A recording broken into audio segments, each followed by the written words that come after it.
Story शुरू होती है जब हम देखते हैं कि ग्रेट हीरो लड़ रहा है डीमन किंग के साथ। डीमन किंग उसे एक बड़ा सा पत्थर से क्रश करने की कोशिश करता है, लेकिन हीरो जमीन से एक छोटा पत्थर उठाता है और पूरी ताकत से उसे फेंकता है। साइज का डिफरेंस होने के बावजूद उसका छोटा पत्थर बड़े पत्थर को पीछे धकेल देता है और तोड़ भी देता है उसे। हीरो डीमन किंग को कहता है अब इसे खत्म करने का टाइम आ गया है। दोनों अपनी अल्टीमेट स्किल का इस्तेमाल करते हैं और क्लैश होता है जो पूरे एरिया को तबाह कर देता है। दोनों अपने लिमिट तक धकेल दिए जाते हैं, लेकिन फाइट जारी रहती है। आखिर में दोनों एक दूसरे को स्टैब कर देते हैं और रिजल्ट होता है ड्रॉ पर। हीरो बस खुश होता है कि अब सब खत्म हो गया। कुछ समय बाद हम देखते हैं एक अजीब लड़के को जिसका नाम है ब्लेड, जो हीरो अकेडमी में एंटर करता है। वो बहुत एक्साइटेड है एक नॉर्मल लाइफ जीने के लिए, फ्रेंड बनाने के लिए। वो सबको ग्रीट करता है। फिर स्टूडेंट के एक ग्रुप के पास वो जाता है और अपना इंट्रो देता है, लेकिन वो लोग उसे थोड़ा वियर्ड समझते हैं। फिर वो मिलता है कासिम और किले से और दो लड़कियों से, क्लैर और जैसिका। वो समझ आता है कि वो बस दोस्ती करने यहाँ आया है। क्लैर मजाक में पूछती है तो क्या तुम हमारे दोस्त बनना चाहोगे? ब्लेड तुरंत हाँ बोल देता है और खुश हो जाता है क्योंकि उसने यहाँ आते ही 4 नए दोस्त जो बना लिए। तभी एकेडमी की नंबर 1 स्टूडेंट अर्नेस्ट फ्लेमिंग वहाँ आती है देखने की क्या कमोशन हो रहा है। वो ब्लेड से पूछती है कि वो कौन है क्योंकि उसने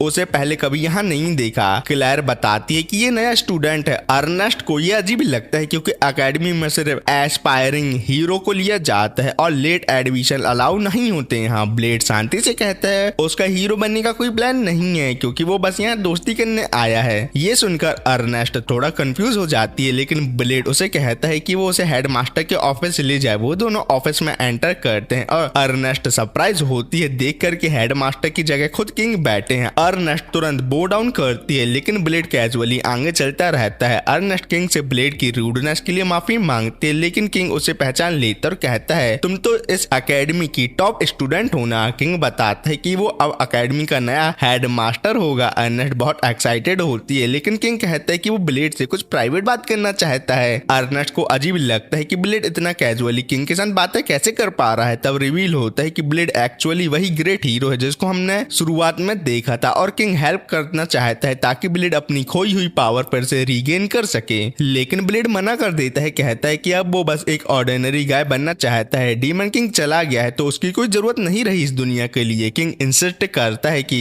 उसे हेल्प करने के लिए और ग्रेट हीरो को वापस बुलाने के लिए उसकी मदद करनी ही होगी। ट्रेनिंग अरीना में अर्नेस्ट ब्लेड को देखकर हैरान होती है, कहती है कि ये एडवांस क्लास है। ब्लेड कहता है कि उसे lower class exam already pass किया है और उसने बोला गया है कि वो अब यहाँ ज्वाइन कर सकता है। ये देख के अर्नेस्ट उस पे इल्जाम लगाते हैं कि वो रिश्वत देके एडवांस क्लास में आया है और ये बात एकेडमी के लिए बिल्कुल भी ठीक बात नहीं। लेकिन ब्लेड सीरियसली कहता है कि वो बस स्कूल में दोस्ती करने आया है। ब्लेड सबसे मिलता है, इंट्रोड्यूस करता है खुद को। जब अर्नेस्ट उसे चिल्लाती है कि वो उसकी बात सुने, ब्लेड कहता है कि वो सुन रहा है और उसके सर पर हाथ रख देता है। अर्नेस्ट गुस्सा हो जाती है और अपनी स्वॉर्ड निकाल लेती है और वॉल को तोड़ देती है अपने अटैक से। तभी एक लड़की आती है और कहती है कि इंस्ट्रक्टर ने सबको बुलाया है। ब्लेड अपना नाम बताता है, लड़की अपना नाम बताती है सोफी और ब्लेड खुश होता है उससे मिलकर। अर्नेस्ट टीचर को बुलाकर कहती है कि वो ब्लेड की एबिलिटी टेस्ट करना चाहती है। टीचर कहते हैं कि उनका आज के लिए कुछ और प्लान है, लेकिन अर्नेस्ट उसे डरा देती है तो वो मान जाते हैं। वो लोग एक डमी सेट करते हैं एन्चांटेड आर्मर के साथ। अर्नेस्ट प्राउडली कहती है कि हर एडवांस स्टूडेंट इसे इजीली कट कर सकता है।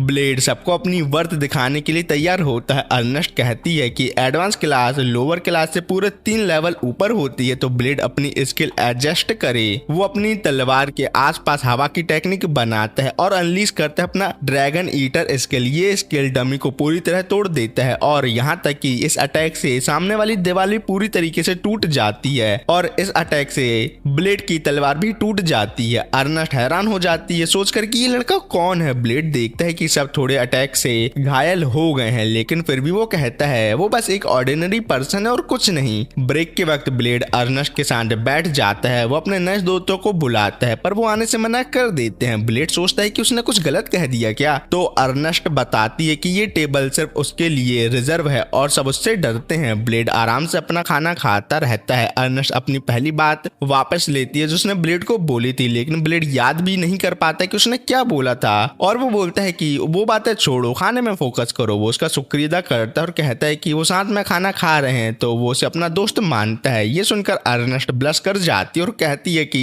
उसे भी दोस्त बनने में कोई प्रॉब्लम नहीं है। शाम को अर्नेस्ट ब्लेड के बारे में सोचती है और खुश होती है कि उसका आखिरकार पहला दोस्त बन ही गया। तभी उसकी तलवार अचानक हिलने लगती है। एक फ्लैशबैक में हम देखते हैं कि छोटी सी अर्नेस्ट को जो डीमन सॉर्ड के पास जाती है, एक आवाज उसने अपने आप को सरेंडर करने के लिए कहती है। जैसे ही अर्नेस्ट उस तलवार को छूती है उसके बाल लाल हो जाते हैं और तब से वो अपने दिमाग में आवाज सुन रही होती है जो उसे सब कुछ डिस्ट्रॉय करने को कहती है। फिर हम देखते हैं उसका डुअल लियोनार्ड नाम के लड़के से होता है। लियोनार्ड अपनी लेंस से अटैक करता है लेकिन अर्नेस्ट इजीली उसका अटैक डिफ्लेक्ट करके उसे दूर उड़ा देती है। फिर सोफी की बारी आती है। वो अर्नेस्ट का सामना करती है और काफी देर तक उसके साथ अच्छी फाइट करती है, लेकिन जब अर्नेस्ट अपनी फायर स्किल यूज करती है सोफी फाइट छोड़कर पीछे हट जाती है। लास्ट में अर्नेस्ट ब्लेड के साथ फाइट करने वाली होती है लेकिन अचानक उसे अजीब सी एनर्जी फील होती है और वो गिर के बेहोश हो जाती है। ब्लेड उसे तुरंत इन्फर्मी ले जाता है। डॉक्टर चेक करके कहती है कि अर्नेस्ट पर एक कर्स है और वो कुछ नहीं कर सकती इस बारे में। अर्नेस्ट होश में आती है लेकिन उसे कुछ भी याद नहीं होता कि पहले क्या हुआ था। वो सोचती है कि शायद उसने कुछ बुरा किया होगा,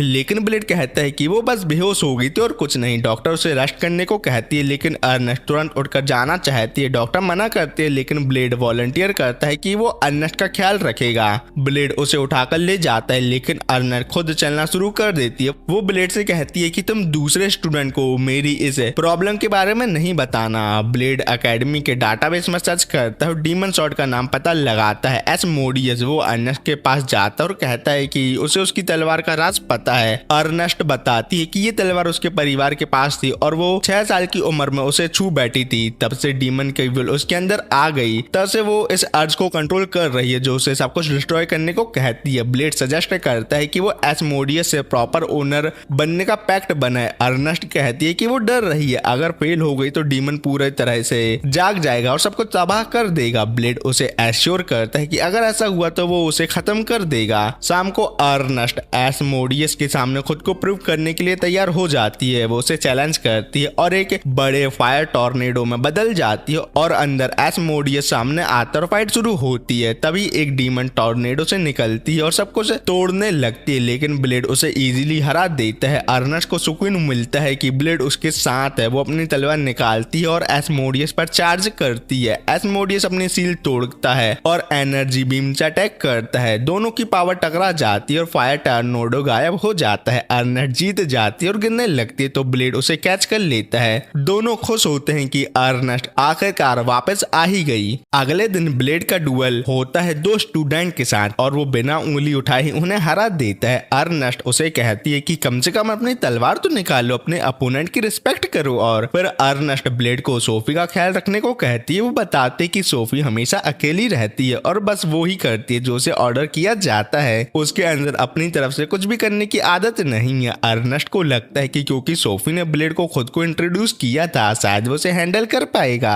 ब्लेड सोफी के पास जाता है और कहता है कि उसकी ट्रेनिंग में हेल्प करना चाहता है। सोफी बताती है कि उसे बस अपने फिस्ट से लड़ना सिखाया गया है। ब्लेड उसे तलवार चलाना सिखाना चाहता है। सोफी तलवार पकड़ती है लेकिन डमी को काट भी नहीं पाती। ब्लेड उसे सिखाता है कि तलवार को अपने शरीर का एक्सटेंशन कैसे बनाया जाता है और डेमोन्स्ट्रेट करके डमी को इजीली काट देता है। धीरे धीरे सोफी को तलवार चलाना अच्छे से आ जाता है और वो सोचती है कि शायद वो अर्नेस्ट को अब हरा पाएगी। ब्लेड कहता है कि अर्नेस्ट तक पहुंचना अभी भी उसके लिए बहुत ही ज्यादा आसान बात नहीं होगी। तभी सोफी तलवार फेंकती है और अपने हैंड से ब्लेड को नीचे गिरा देती है और कहती है कि उसका शरीर ही उसका सबसे बड़ा वेपन है। वो ब्लेड से कहती है कि उसे कुछ और सिखाए। अगले दिन किंग ब्लेड से पूछता है कि स्कूल में उसका एक्सपीरियंस कैसा चल रहा है। ब्लेड कहता है कि उसने कुछ दोस्त बना लिए हैं जिसमें सोफी भी एक है। किंग कहता है कि सोफी स्ट्रांग है लेकिन अभी इनकम्प्लीट है। किंग उसे बताता है कि आर्टिफिशियल ग्रेट हीरो प्रोजेक्ट के बारे में, जहां एक ऑर्गेनाइजेशन ने ऐसी ह्यूमन को पकड़ा जो एप्टीट्यूड दिखाते थे और उनमें आर्टिफिशियल ग्रेट हीरो बनने की पावर डेवलप करने की कोशिश कर रहे थे वो लोग। वो आगे बताता है कि उन्होंने उस ह्यूमन को बार बार बुलाया और उस पर काउंटलेस एक्सपेरिमेंट किए। तब किंग रिवील करता है कि सोफी का असली नाम है सोफी टायफेंटो और वो ह्यूमन सोफी टिया की 12th क्लोन है। एक्सपेरिमेंट के दौरान उसे एक ऑब्जेक्ट की तरह ट्रीट किया गया है, इसलिए वो सबके ऑर्डर फॉलो करती है क्योंकि यही उसे सिखाया गया है। ये सुनकर ब्लेड गुस्से में आ जाता है, लेकिन किंग उसे शांत कराता और कहता है कि उस ऑर्गेनाइजेशन को वो ऑलरेडी खत्म कर चुका है। ब्लेड रियलाइज करता है कि सोफी से एक नॉर्मल लाइफ छीन ली गई है और वो खुद के ओर रिस्पॉन्सिबल मांगता है। अगर वो नहीं होता तो सोफी के साथ ये सब कभी नहीं हुआ होता, इसलिए वो डिसाइड करता है कि वो सोफी को एक नॉर्मल लाइफ देने में हेल्प करेगा। लेकिन ब्लेड खुद नहीं जानता कि नॉर्मल लाइफ क्या होती है, क्योंकि वो एक ग्रेट हीरो है। वो डॉक्टर के पास जाता है, पूछता है कि नॉर्मल लाइफ का क्या मतलब होता है। डॉक्टर कहती है कि इसका रिलेशन यूथ से है। फिर वो लियोनार्ड से यूथ का मीनिंग पूछता है और लियोनार्ड कहता है कि पहली बात जो उसके दिमाग में आती है वो है प्यार। फिर ब्लेड जेसिका और क्लेयर से पूछता है कि लोग प्यार में क्या करते हैं। क्लेयर बताती है कि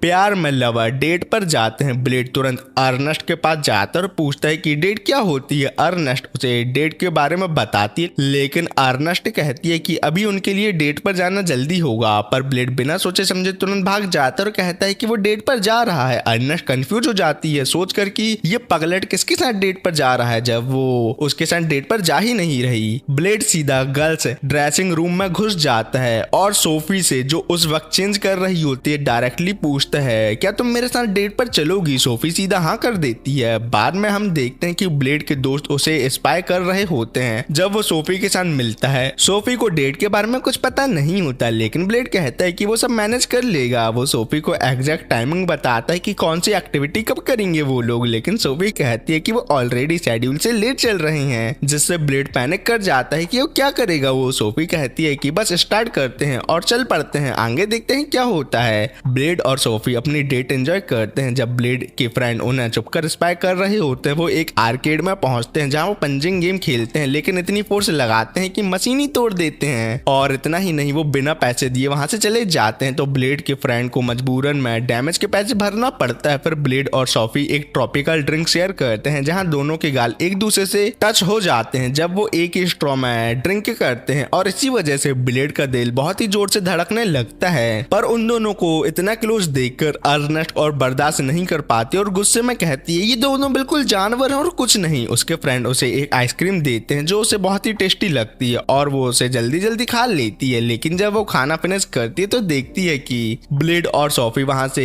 पहले ही गायब हो चुके हैं। ब्लेड अपने शेड्यूल को चेक करता है और रियलाइज करता है कि वो टाइम से पीछे है, लेकिन सोफी कहती है कि टेंशन मत लो, वो शॉर्टकट ले सकते हैं। दोनों एक वॉल पर चढ़ते हैं और फिर पूरा टाउन जल्दी से पार करके अपनी फाइनल डेस्टिनेशन तक पहुंच जाते हैं, जो है होता है एक लेजेंडरी फाउंटेन, जहां सोफी कहती है कि उसने ब्लेड के साथ आज बहुत ही ज्यादा मजे किया। वो पूछती है कि ब्लेड ये सब क्यों कर रहा है। ब्लेड कहता है कि वो बस इसलिए कर रहा है क्योंकि वो उसका बहुत ही अच्छा दोस्त है। सोफी कहती है कि दोस्त के बीच सीक्रेट नहीं होना चाहिए, इसलिए वो अपना राज बताती है। सोफी आगे बताती है कि वो एक नॉर्मल इंसान नहीं बल्कि एक इनकम्प्लीट टेस्ट सब्जेक्ट है जो आर्टिफिशियल हीरो बनाने के लिए क्रिएट की गई थी। उसके पास आर्टिफिशियल ग्रेट हीरो पावर है और वो रेलिंग को रैप करके अपनी पावर दिखाती है। कहती है कि वो फिजिक्स के रूल को तोड़ सकती है ग्रेट हीरो की तरह, लेकिन उसके पास फुल कंट्रोल नहीं है इस पावर का। वो अपनी बॉडी वेट को बढ़ा सकती है, लेकिन अक्सर ओवरडू कर देती है और वो 10 सेकंड तक टाइम भी रोक सकती है। सोफी रिवील करती है कि वो आर्टिफिशियल हीरो प्रोजेक्ट का फाइनल मॉडल है। टेक्निकली वो ही सक्सेसफुल प्रोडक्ट है, लेकिन अभी भी उसमें बहुत सारी लिमिटेशन है। सोफी को सच बताता देख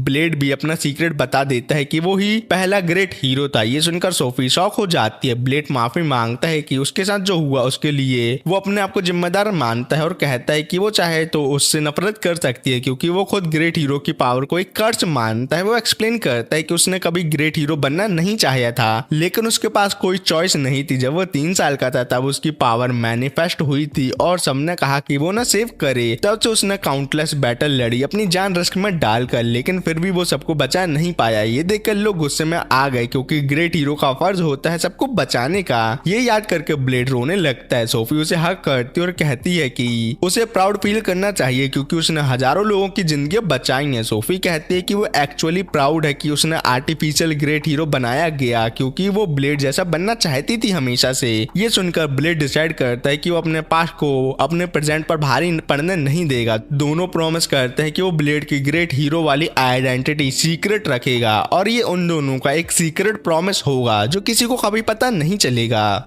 अगले दिन ब्लेड के फेस से सोफी खाना साफ कर रही होती है, पर इस वजह से अर्नेस्ट बहुत ही ज्यादा जल जाती है। पर ब्लेड की दो फ्रेंड भी एडवांस क्लास में प्रमोट हो जाती हैं और सारे फ्रेंड साथ में खाना खाते हैं। तब अर्नेस्ट ब्लेड को बताती है कि किंग ने स्कूल में एक मैजिकल बीस्ट लाया है स्टूडेंट को उनसे फाइट करके और पावरफुल बनाने के लिए। पर तभी अचानक जमीन हिलने लगती है और एकेडमी में एक बड़ा ड्रैगन आ जाता है, जिससे सोल्जर पैनिक हो जाते हैं। ब्लेड आराम से प्लेट हाथ में रख के ड्रैगन की तरफ चलता है। ड्रैगन जोर से गरजता है, लेकिन ब्लेड हवा में जंप करता है और अपनी फिस्ट से उसे एक ही अटैक में गिरा देता है। सब लोग हैरान हो जाते हैं कि उसने ड्रैगन को बिना तलवार के हरा दिया। उस ड्रैगन को बहुत ही ज्यादा भूख लग रही होती है, तो वो ब्लेड का खाना खा लेता है, लेकिन वो उसे बहुत ही ज्यादा हॉट एंड स्पाइसी लगता है। पर ये देख के सब लोग हैरान हो जाते हैं कि उसने ड्रैगन को बिना तलवार के हरा दिया। लेकिन ब्लेड कहता है कि वो बस एक ऑर्डिनरी पर्सन है और कहता है कि ये ड्रैगन इतना वीक है कि इसे कोई भी एक हिट में गिरा के हरा सकता है। लेकिन कोई भी ब्लेड की इस बात को सच नहीं मानता। तभी वो ड्रैगन एक छोटी सी लड़की में ट्रांसफॉर्म हो जाता है, जो ब्लेड को हक करती है और कहती है अब से आप मेरे डैड हो। ब्लेड कहता है कि वो उसका पेरेंट को ढूंढने में उसकी मदद करेगा, लेकिन सोफी बताती है उसने देखा है कि वो लड़की ही ड्रैगन का ट्रू फॉर्म है। ये सुनकर ब्लेड हैरान हो जाता है। लड़की खुशी से ब्लेड के साथ खेलना चाहती है और उसे बार बार डैड बुलाती है, जिससे ब्लेड सोचता है कि अब वो क्या करे। उस शाम ब्लेड उस लड़की को नहलाने में हेल्प करता है। वहीं हमें पता चलता है कि ब्लेड ने उसका नाम रखा है कू। तब अर्नेस्ट बाथरूम में आ जाती है और शॉक हो जाती है देखकर कि ब्लेड नहा रहा है। ब्लेड उससे पूछता है कि वो यहाँ क्या करने आई है और क्या उसे मैजिकल बीस्ट के बारे में कुछ पता चला। तो अर्नेस्ट बताती है कि magical beast specially dragon strength को सर्च करते हैं। अगर वो डिफीट हो जाते हैं तो उनका फ्लैश मर जाता है, लेकिन उनकी सोल बची रहती है और वो उस स्ट्रॉन्ग बीइंग का फॉर्म ले लेती है जिसने उसे हराया था। ब्लेड सोचता है कि अगर एक ड्रैगन को ह्यूमन ने हराया तो क्या वो ह्यूमन फॉर्म ले सकता है और पूछता है कि क्या कू को किसी ने पास्ट में हराया था और क्या हराने वाला एक ह्यूमन था। अर्नेस्ट पूछती है क्या ब्लेड ने इस लड़की का नाम कू रखा है, तो कू बोल पड़ती है कि उसे अपना नाम बहुत ही ज्यादा पसंद है। अर्नेस्ट गुस्से में आ जाती है और ब्लेड को परवट बोलकर उसके फेस पर पैर रख के बाहर निकल जाती है, क्योंकि वो एक छोटी लड़की के साथ नहा जो रहा होता है। अगले दिन अर्नेस्ट ब्लेड को घूरती रहती है जब वो कू को खाना खिला रहा होता है। कू कहती है कि वो खुद खाना खा सकती है, लेकिन उसे ब्लेड के हाथ से खाना खाने में मजा आता है। क्लियर उसे फीड करने की कोशिश करती है, लेकिन कू मना कर देती है और कहती है कि वो कमजोरों को अपना दोस्त नहीं बनाती, हट इधर से। कू चाहती है कि ब्लेड सिर्फ उस पर ध्यान दे। वो डिमांड करते हैं कि ब्लेड उसे गुड मॉर्निंग स्मूच दे और हमेशा उसके साथ खाना खाए। कू कहती है कि ब्लेड औरतों की बॉडी को बहुत ज्यादा देखता है और ये उसको बर्दाश्त नहीं होता। ये सुनकर ब्लेड की फ्रेंड शॉक हो जाते हैं और उसे पूछते हैं कि क्या वो सच में उन्हें घूरता रहता है। ब्लेड कहता है कि उसे पता नहीं कि वो क्या बोल रही है, वो तो छोटी बच्ची है, उसकी बात पर ध्यान नहीं दो। लेकिन तब भी सब उसे गिल्टी समझ लेते हैं और उसे नल्ला बोलकर अपनी ट्रेनिंग सेशन में इग्नोर करते रहते हैं। ट्रेनिंग एरिया में ब्लेड कू को देख लेता है और उसे बुलाता है। तभी उसके फ्रेंड आते हैं और ब्लेड से रिक्वेस्ट करते हैं कि वो उन्हें ट्रेनिंग दे, क्योंकि अब वो एडवांस क्लास में ज्वाइन हो गए हैं। जेसिका कहती है कि वो स्पाईगिरी में स्पेशलाइज करना चाहती है, जो सोफी का स्पेशल स्किल है। तो ब्लेड कहता है कि इस बारे में तुम सोफी से बात करो, मेरे से क्यों पूछ रही हो। सब ट्रेनिंग शुरू करने वाले होते हैं कि अचानक कू गायब हो जाती है। ब्लेड टेंशन में आता है कि वो कहाँ गई। कू एकेडमी में इधर उधर घूमती रहती है और कुछ स्टूडेंट को ट्रेनिंग करते हुए देखती है। वो उसे बुलाती है और पूछती है कि क्या वो ज्वाइन करेगी उनके साथ, लेकिन कू कहती है कि वो उनके लेवल की नहीं है, तुम लोग नल्ले हो, और भाग जाती है। जब वो ब्लेड से टकराती है तो कहते हैं कि वो बहुत भूखी है। ब्लेड उसे खाना खिलाता है और कू खुश हो जाती है। रात में जब कू सो रही होती है, ब्लेड अर्नेस्ट से बात करता है। वो कहता है कि ड्रैगन को पैदा होने के बाद उनके पेरेंट्स उन्हें अपने आप से दूर कर देते हैं, इसलिए वो पहले स्ट्रॉन्ग बीइंग जिससे वो मिलते हैं उसे अपने पेरेंट्स मान लेते हैं। ब्लेड सोचता है कि कू शायद पैदा होते ही अकेली छोड़ दी गई थी, इसलिए अगर वो पेरेंट्स का रोड छोड़ दे तो वो सच में इस दुनिया में बिल्कुल अकेली हो जाएगी। अर्नेस्ट रियलाइज करते हैं कि ब्लेड इस रिस्पॉन्सिबिलिटी को सीरियसली ले रहा है, तो वो उसे इस बारे में कुछ नहीं बोलती। तब अर्नेस्ट सोफी को बुलाती है, जो दूर से उनकी बात सुन रही होती है। अर्नेस्ट के बताती है कि वो ब्लेड के रूम आते वक्त सोफी से मिली थी और वो भी कू के लिए बहुत ही ज्यादा वरीड है। ब्लेड सोफी को रीअश्योर करता है कि अब सब ठीक है और फिर सब अपने अपने रूम पर लौट जाते हैं। ब्लेड को पता चलता है कि कू अपने रूम में नहीं है। वो उसे ढूंढने रूफ टॉप पर पहुंचता होता है जहाँ कू बैठी होती है। वो बताती है कि चांद उसे शांति देता है। कू कहती है कि बड़ा मून उसके लिए पेरेंट्स जैसा है और छोटा मून चाइल्ड जैसा। जब वो वेस्टलैंड में अकेली होती थी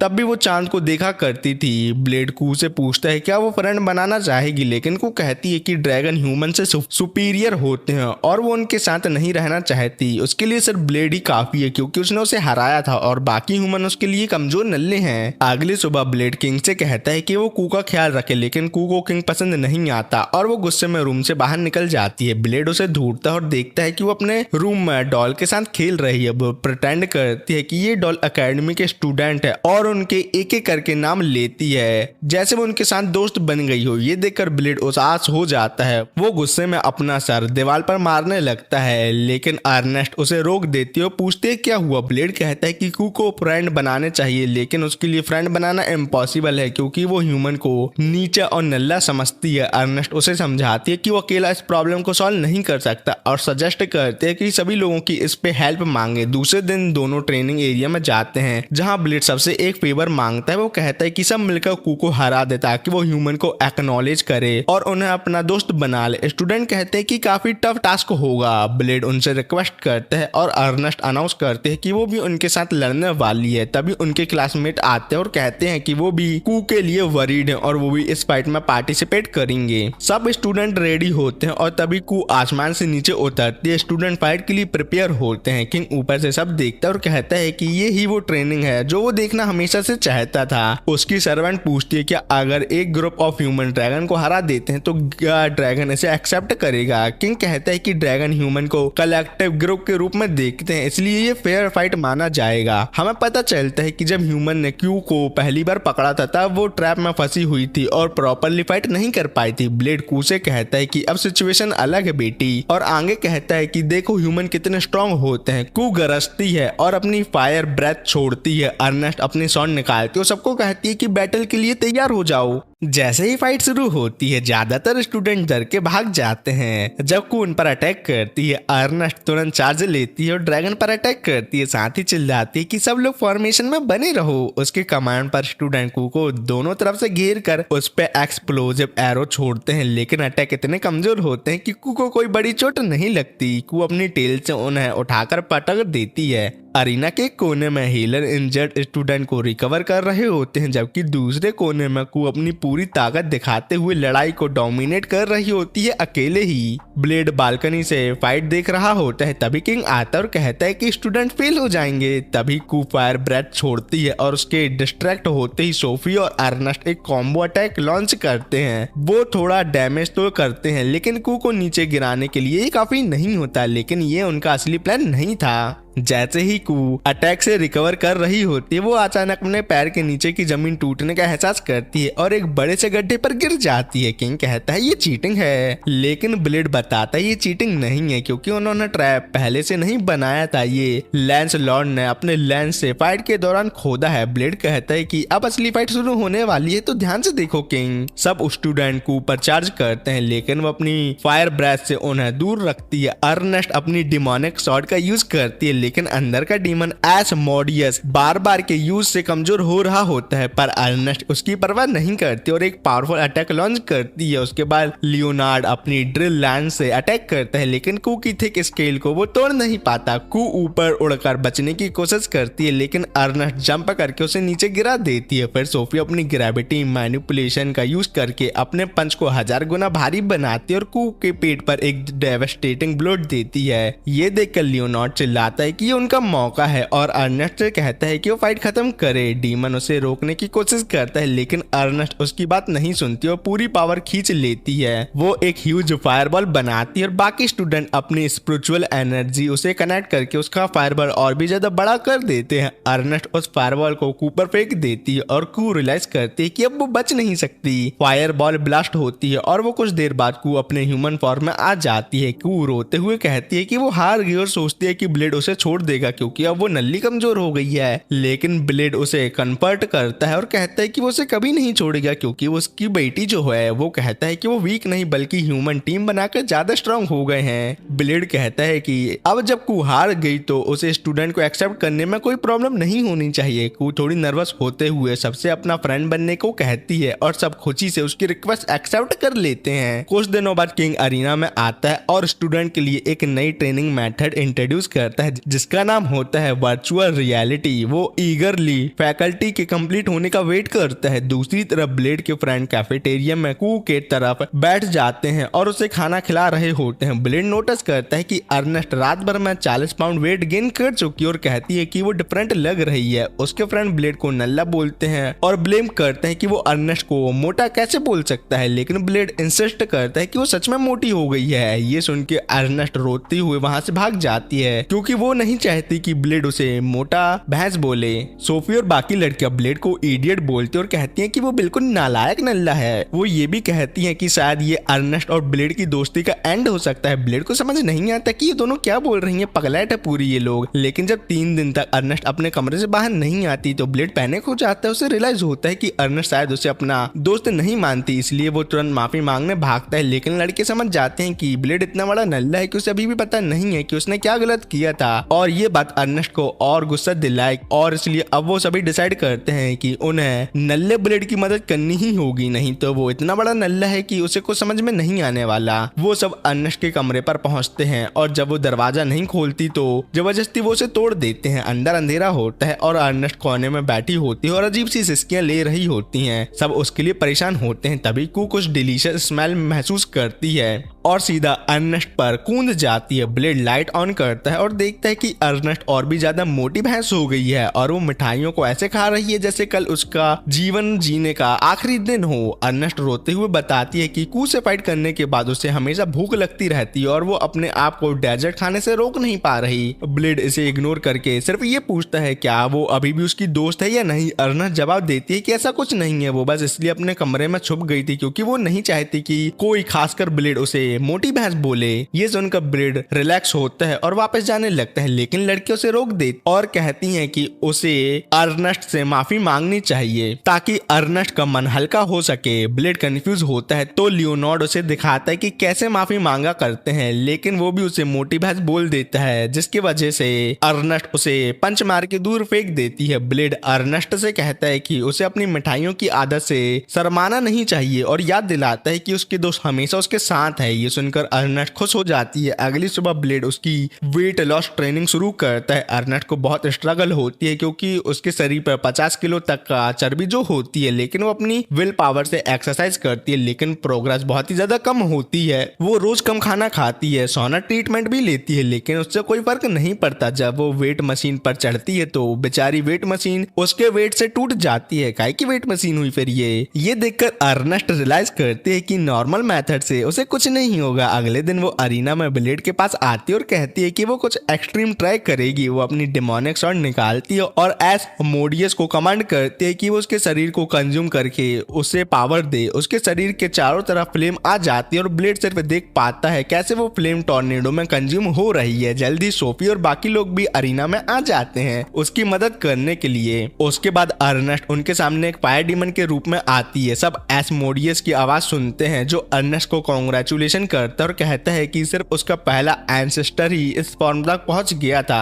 वो अर्नेस्ट से पूछता है कि वो किस चीज को इस शक्ति से जलाना चाहती है। अर्नेस्ट प्राउडली कहती है कि वो अपनी चर्बी जलाना चाहती है क्योंकि उसने ये सब वेट लॉस करने के लिए ही किया था। एसमोडियस पहले थोड़ा हैरान होता है लेकिन फिर कहता है कि वो सही डिसीजन है क्योंकि इस फॉर्म में रहना हर घंटे 1 मिलियन कैलोरीज कंज्यूम करता है। अर्नेस्ट हंसकर कहती है कि अब उसे महीनों तक एक्सरसाइज करने की जरूरत नहीं है, लेकिन थोड़ी देर बाद उसका शरीर कमजोर पड़ जाता है और वो गिर जाती है। उसका पेट गुड़गुड़ करता है और वो बीस्ट मोड में चली जाती है। इतनी भूख लगती है कि वो अपने दोस्तों को भी खाने को तैयार हो जाती है। अर्नेस्ट उन पर चार्ज करती है, लेकिन ब्लेड अपना एक स्पेशल मूव करता है जो विंड प्रेशर से उसके आसपास की आग बुझा देता है। फिर वो अर्नेस्ट के पास जाता है जो अपने नॉर्मल फॉर्म में आ गई होती है। जैसे ही वो होश में आती है ब्लेड उसे प्रेस करता है और कहता है कि उसने बहुत अच्छा काम किया, लेकिन अर्नेस्ट ने अपना सबक नहीं सीखा होता है, इसलिए रात में वो फिर से मिठाइयाँ खाना शुरू कर देती है और फिर से मोटी भैंस हो जाती है। ये देखकर उसके फ्रेंड सोचने लगते हैं कि अर्नेस्ट नल्ली का कुछ नहीं हो सकता, लेकिन अर्नेस्ट कहती है कि टेंशन नहीं लो, मैं फिर से डीमन फॉर्म में जाके अपना वेट लूज कर सकती हूँ, इसमें कोई प्रॉब्लम नहीं होगी। फिर ब्लेड अपने रूटीन चेकअप के लिए स्कूल डॉक्टर के पास जाता है। डॉक्टर बताते हैं कि वो बेटर हो रहा है, लेकिन अगर वो अपनी असली पावर का 30% से ज्यादा यूज करे तो वो तुरंत मर जाएगा, मतलब खल्लास हो जाएगा। ये सुनकर ब्लेड सीरियस हो जाता है और क्लास में वापस आ जाता है।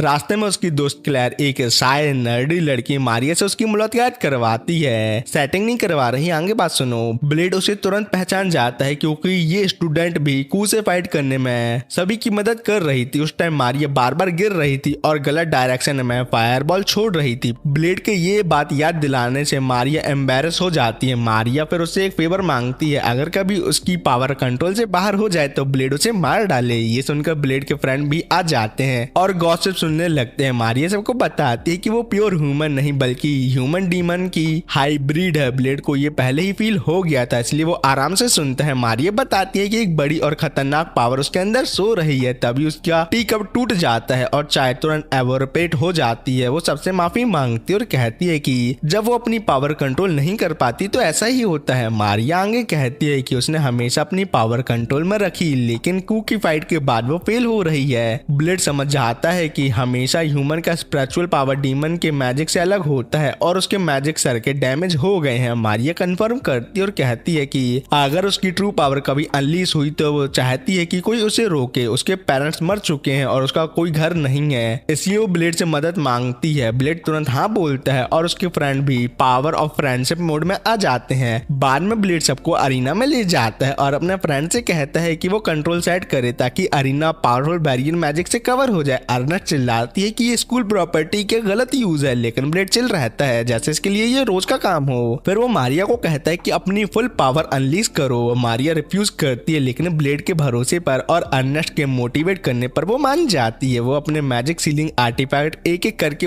हटाती है। हर ब्रेसलेट और एंकलेट उसके पावर को हाफ सरपास करता है और नेकलेस उसके पावर को 90% सप्रेस करता है। अर्नेस्ट शॉक में पड़ जाती है कि मारिया अपने सील फॉर्म से 160 टाइम ज्यादा पावरफुल है। नेकलेस हटते ही तेज हवा चलती है और अर्नेस्ट उड़ जाती है। मारिया चीख कर कहती है कि डीमन बाहर आ रहा है। ब्लेड उसे एंकरेज करता है कि सब बाहर निकाल दे और अपने फ्रेंड पर ट्रस्ट करे। मारिया ट्रांसफॉर्म होकर एक डीमन बन जाती है। तब ब्लेड उसके फोरहेड पर एक अजीब मार्क देखता है और रियलाइज करता है कि वो सिर्फ डीमन नहीं बल्कि सेकंड डीमन किंग है। मारिया कंफर्म करती है और सबको बो डाउन करने को कहती है उसके सामने। अर्नेस्ट तुरंत फायर डीमन फॉर्म में आती है और अटैक करती है, लेकिन मारिया उसे एक थप्पड़ में उड़ा देती है। लियोनार्ड भी अटैक करता है, लेकिन मारिया उसे एक उंगली से उड़ाकर हवा में फेंक देती है। सोफी और कू दोनों रेडी होते हैं। सोफी मारिया को ग्रेविटी मैजिक से ग्राउंड पर गिराती है और रोकने की कोशिश करती है। कू ड्रैगन फॉर्म में आके फायर ब्रेथ अटैक करती है, लेकिन मारिया वो अटैक पकड़कर उल्टा उन पर ही फेंक देती है। दोनों हार जाते हैं। ब्लेड गुस्से में आ जाता है और मारिया को चैलेंज करता है। मारिया डिक्लेयर करते है कि वो कैपिटल को तबाह करेगी। अगर ब्लेड उसे रोक नहीं पाया तो ब्लेड पहले अपनी तलवार सीत में रखकर अटैक करता है। मारिया मजाक उड़ाती है, लेकिन समझ जाती है कि वो उसे मारना नहीं चाहता। वो ब्लेड को सीरियसली फाइट करने के लिए कहती है और विंड मैजिक से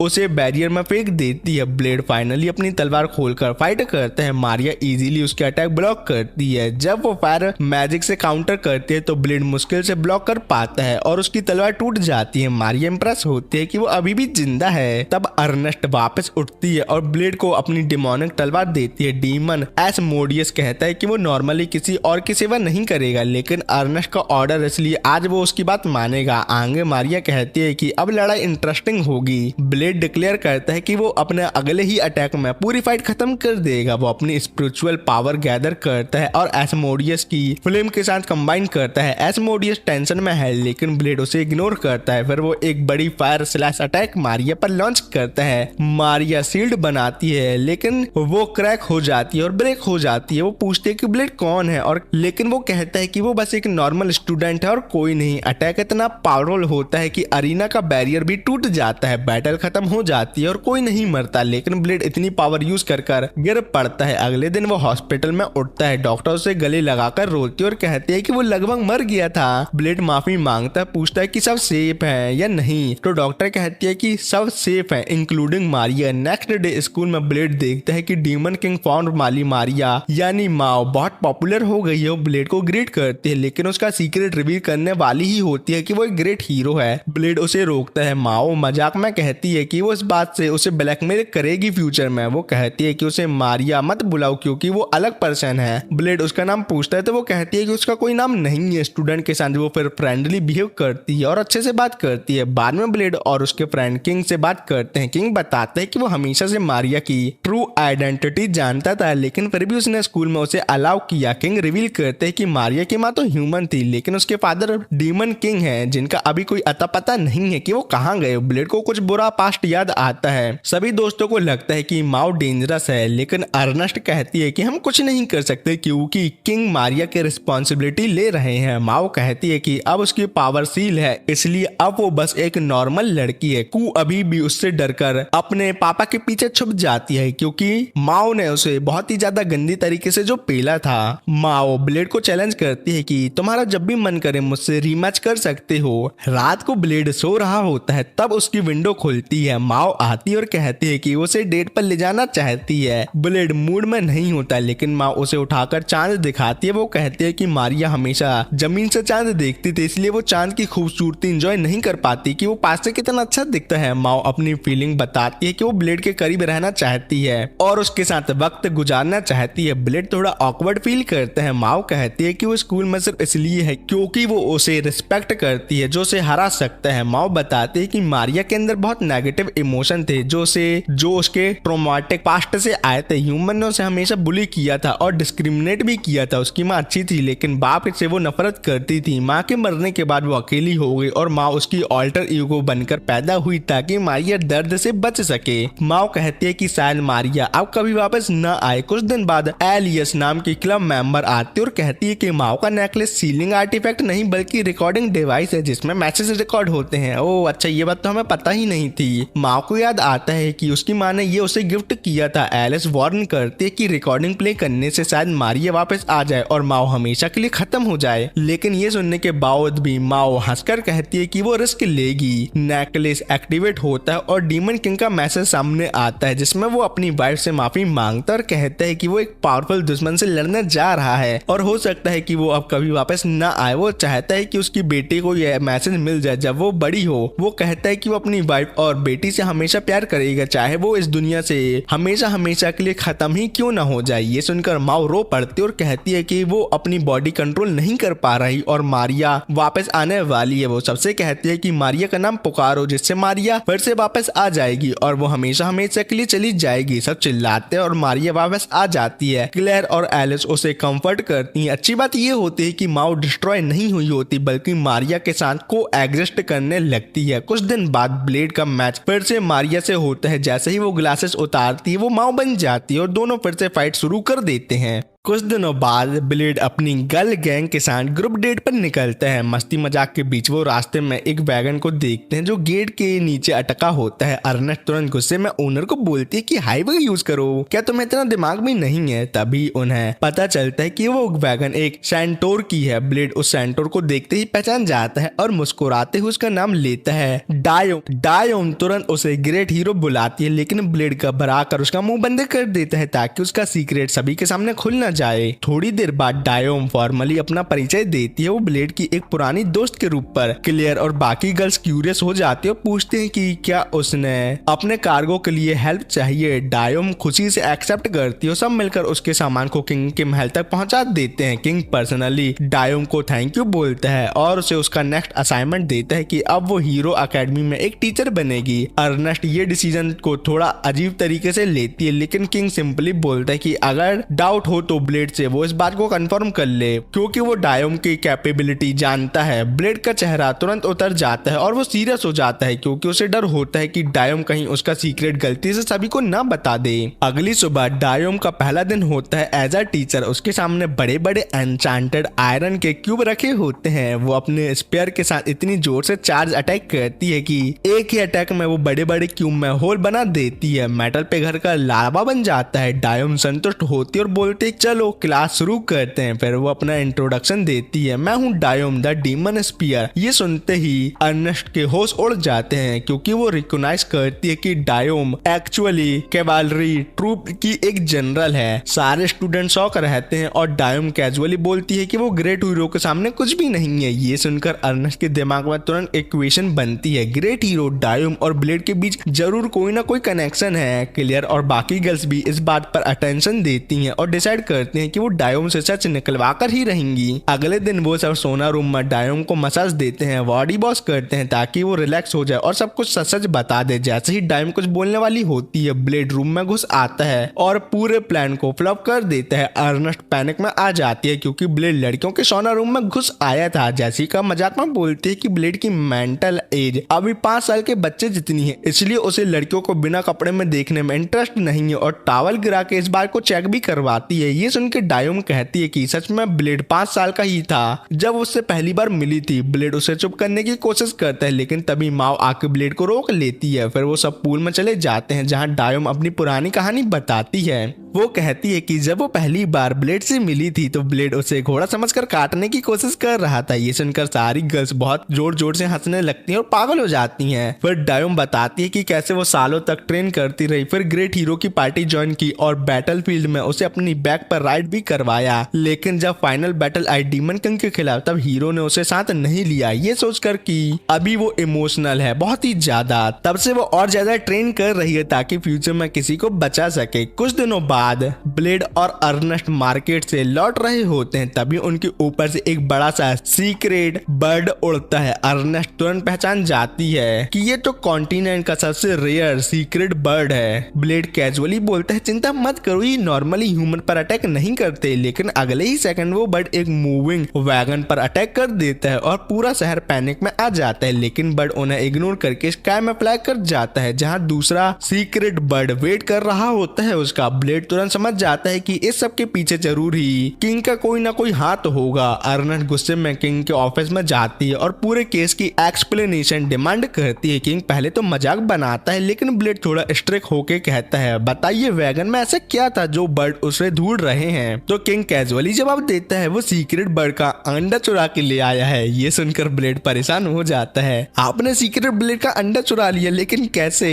किंग की असिस्टेंट फिर पूरी सिचुएशन क्लियर करती है। एग हैच होने के 2 कंडीशन होते हैं, उसे सीक्रेट ट्री के बराबर हाइट पर रखना होता है और सेटिंग सन की लाइट में एक्सपोज करना होता है। किंग आगे कहता है कि ये बर्ड अभी नए नए निब्बा निब्बी पेरेंट्स बने हैं और उन्हें आइडिया नहीं है कि एग हैच कैसे होता है, इसलिए वो उनकी हेल्प कर रहा है और कुछ नहीं। अगले दिन पूरे एकेडमी के स्टूडेंट को बुलाया जाता है। ब्लेड उनके कमांडर की तरह खड़ा होता और बोलता है, आज हम सीक्रेट बर्ड से लड़ेंगे, लेकिन मिशन उन्हें हराना नहीं, सिर्फ उन्हें बिजी रखना है जब तक सूरज डूब ना जाए। अर्नेस्ट सिग्नल देती है और बैटल स्टार्ट हो जाती है। शहर में दोनों सीक्रेट बर्ड रैम्पेज करते हैं, वैगन को उठा उठाकर फेंक रहे होते हैं। लियोनार्ड अपने लिजर्ड लाइक स्किल से वॉल क्लाइंब करके बर्ड को अटैक करने की कोशिश करता है लेकिन गिर जाता है। जेसिका अपनी टीम के साथ बर्ड पे हमला करती है लेकिन तुरंत काउंटर अटैक का शिकार हो जाती है और दुम दबा के भाग जाती है। ब्लेड अपनी टीम के साथ पहुंचता है और प्लान बनाता है। वो लोग एक बर्ड को आयरन रोप में बांध लेते हैं और रोप को बिल्डिंग के साथ अटैच कर देते हैं, लेकिन बर्ड इतना पावरफुल होता है कि वो बिल्डिंग को ही उड़ा ले जाता है। इनका प्लान धरा का धरा रह गया। दूसरा बर्ड अभी भी एक्टिव होता है और कू अपनी फायर ब्रेथ से अटैक करती है लेकिन कोई डैमेज नहीं होता। ब्लेड तुरंत मारिया से कहता है कि माओ को कंट्रोल लेने दे। माओ लाइटनिंग का अटैक करती है लेकिन वो भी काम नहीं करता। तब अर्नेस्ट अपना डीमन फॉर्म एक्टिवेट करती है, पावरफुल अटैक करती है। बर्ड को थोड़ा डैमेज तो होता है इससे, लेकिन वो तुरंत ठक्कर गिर जाती है। लकीली वो एक डेजर्ट कैफे में गिरती है जहां वो कैलोरीज रिफिल करके फिर से फाइट में लौट आती है। शाम तक स्टूडेंट समहाउ दोनों बर्ड को बिजी रखते हैं। तब एग को एलिवेटर से ऊपर उठाया जाता है लेकिन इन लोग की नल्ली किस्मत, एलिवेटर टूट जाता है। सब पैनिक में आ जाते हैं। सोफी तुरंत सजेस्ट करते हैं कि ब्लेड एग को मैन्युअली ऊपर ले जाए, जबकि बाकी सभी स्टूडेंट बर्ड को डिस्ट्रैक्ट करेंगे। ब्लेड को वॉर के दोस्तों की याद आती है एजेंट है उसने ऐसे ही मिशन में खोया था। अर्नेस्ट उसे मोटिवेट करती है, तुम हम पर भरोसा रखो ब्लेड। ब्लेड हिम्मत जुटाता है और टावर पर चढ़ने लगता है, लेकिन उसके पास अब अपनी पहली जैसी पावर बची नहीं होती।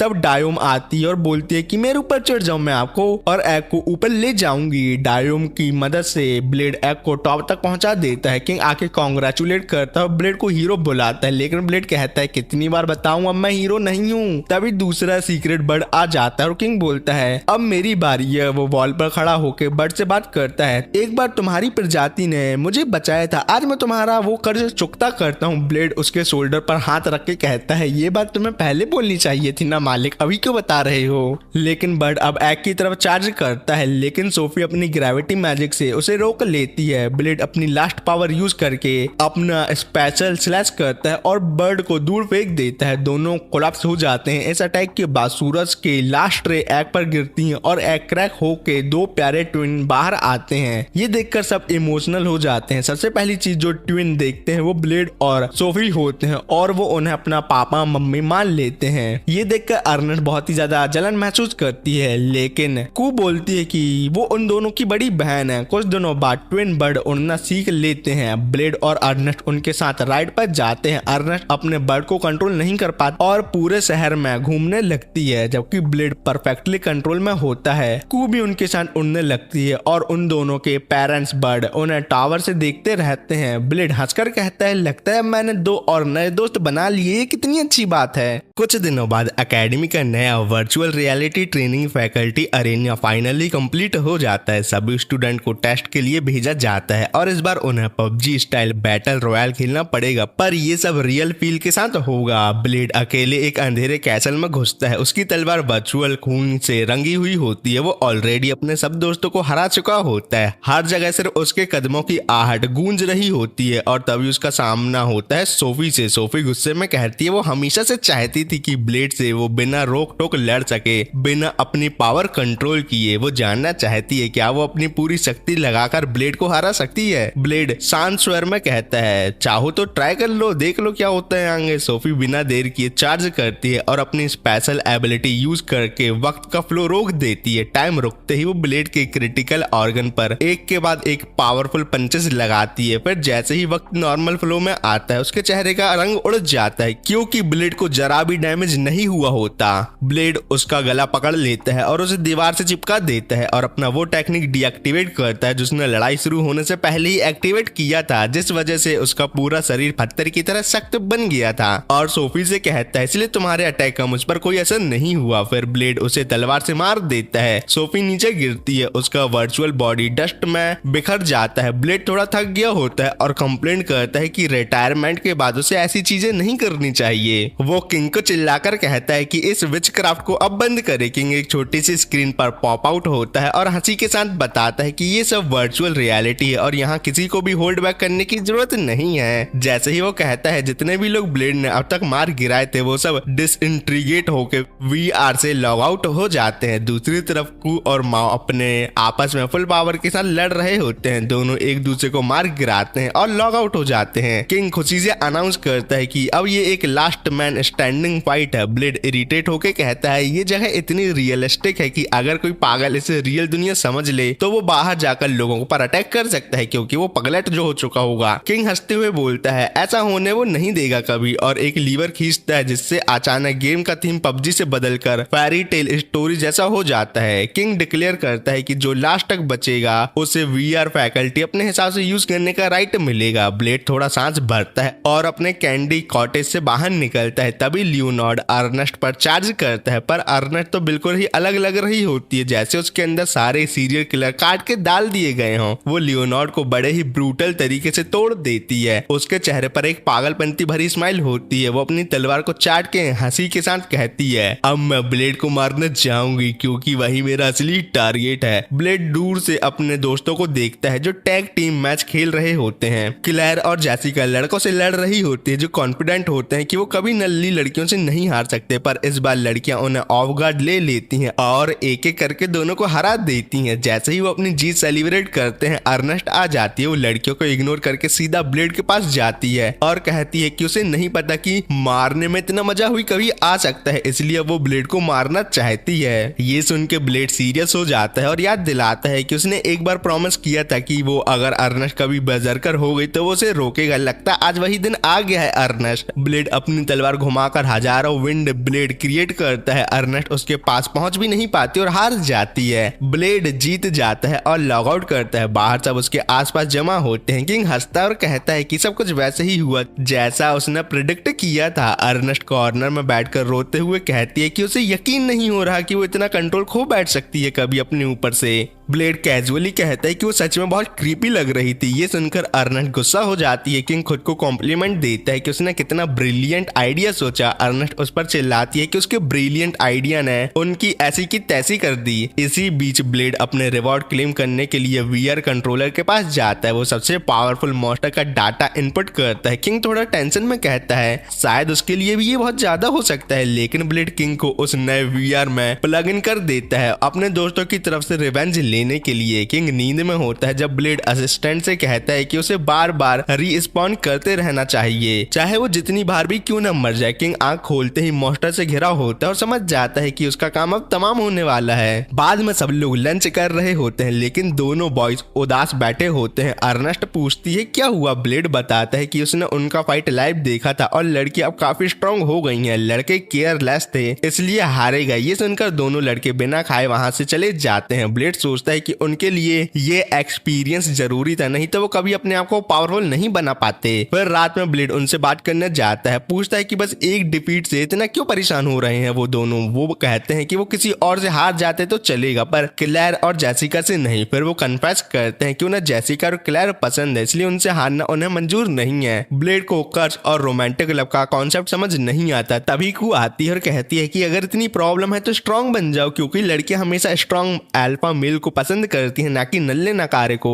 दोनों लड़के सोचते हैं कि वो सही कह रही है और डिसाइड करते हैं कि वो ब्लेड से ट्रेनिंग लेंगे। दूसरी तरफ गर्ल्स नाइट आउट में क्लेयर और जेसिका डिस्कस कर रही होती हैं कि लड़के उनसे दूर क्यों भाग रहे हैं हारने के बाद। क्लेयर सजेस्ट करती है कि अगली बार उन्हें जानबूझकर हार जाना चाहिए ताकि वो खुश हो जाएं। सब इस आइडिया को रिजेक्ट कर देते हैं क्योंकि इससे लड़कों की ईगो और ज्यादा टूट जाएगी। तभी कू आती है और कहती है कि लड़कियों को और स्ट्रांग बनना चाहिए ताकि वो उन पर फिदा हो जाए, लेकिन क्लेयर और जेसिका को लड़कों को पटाने में कोई इंटरेस्ट नहीं होता। बताओ लड़के यहाँ पे फ्रेंड जोन हो गए। अगले दिन ब्लेड दोनों बॉयज की इंटेंस ट्रेनिंग शुरू कर देता है। फाइनली रीमैच का दिन आ जाता है। सब लोग वीआर गेम में लॉग इन करते हैं। बॉयज कसम खाते हैं कि इस बार वो जीतेंगे और अपने दिल की बात कहेंगे। सब लोग देखने के लिए जमा होते हैं कि आगे क्या होता है। ब्लेड और अर्नेस्ट रेफरी बनते हैं। मैच स्टार्ट होता है। क्लेयर और जेसिका अटैक करते हैं, पर लड़के उनके अटैक डिफ्लेक्ट करके अपने स्पिरिचुअल एनर्जी यूज करते हैं। अर्नेस्ट हैरान होकर पूछती है क्या ब्लेड ने उन्हें स्पिरिचुअल एनर्जी यूज करना सिखाया। ब्लेड कहता है कि मैंने बस उन्हें याद दिलाया कि वो हमेशा से स्पिरिचुअल एनर्जी यूज कर सकते थे, बस करते नहीं थे। फाइट में एक लड़का विंड मैजिक से जेसिका को पीछे धकेल देता है। दूसरा फिनिशिंग मूव लगाने जाता है, पर जेसिका फायर मैजिक से उन्हें रोक देती है। ब्लेड अर्नेस्ट से पूछता है क्या लड़कियों को फायर मैजिक उसने सिखाया।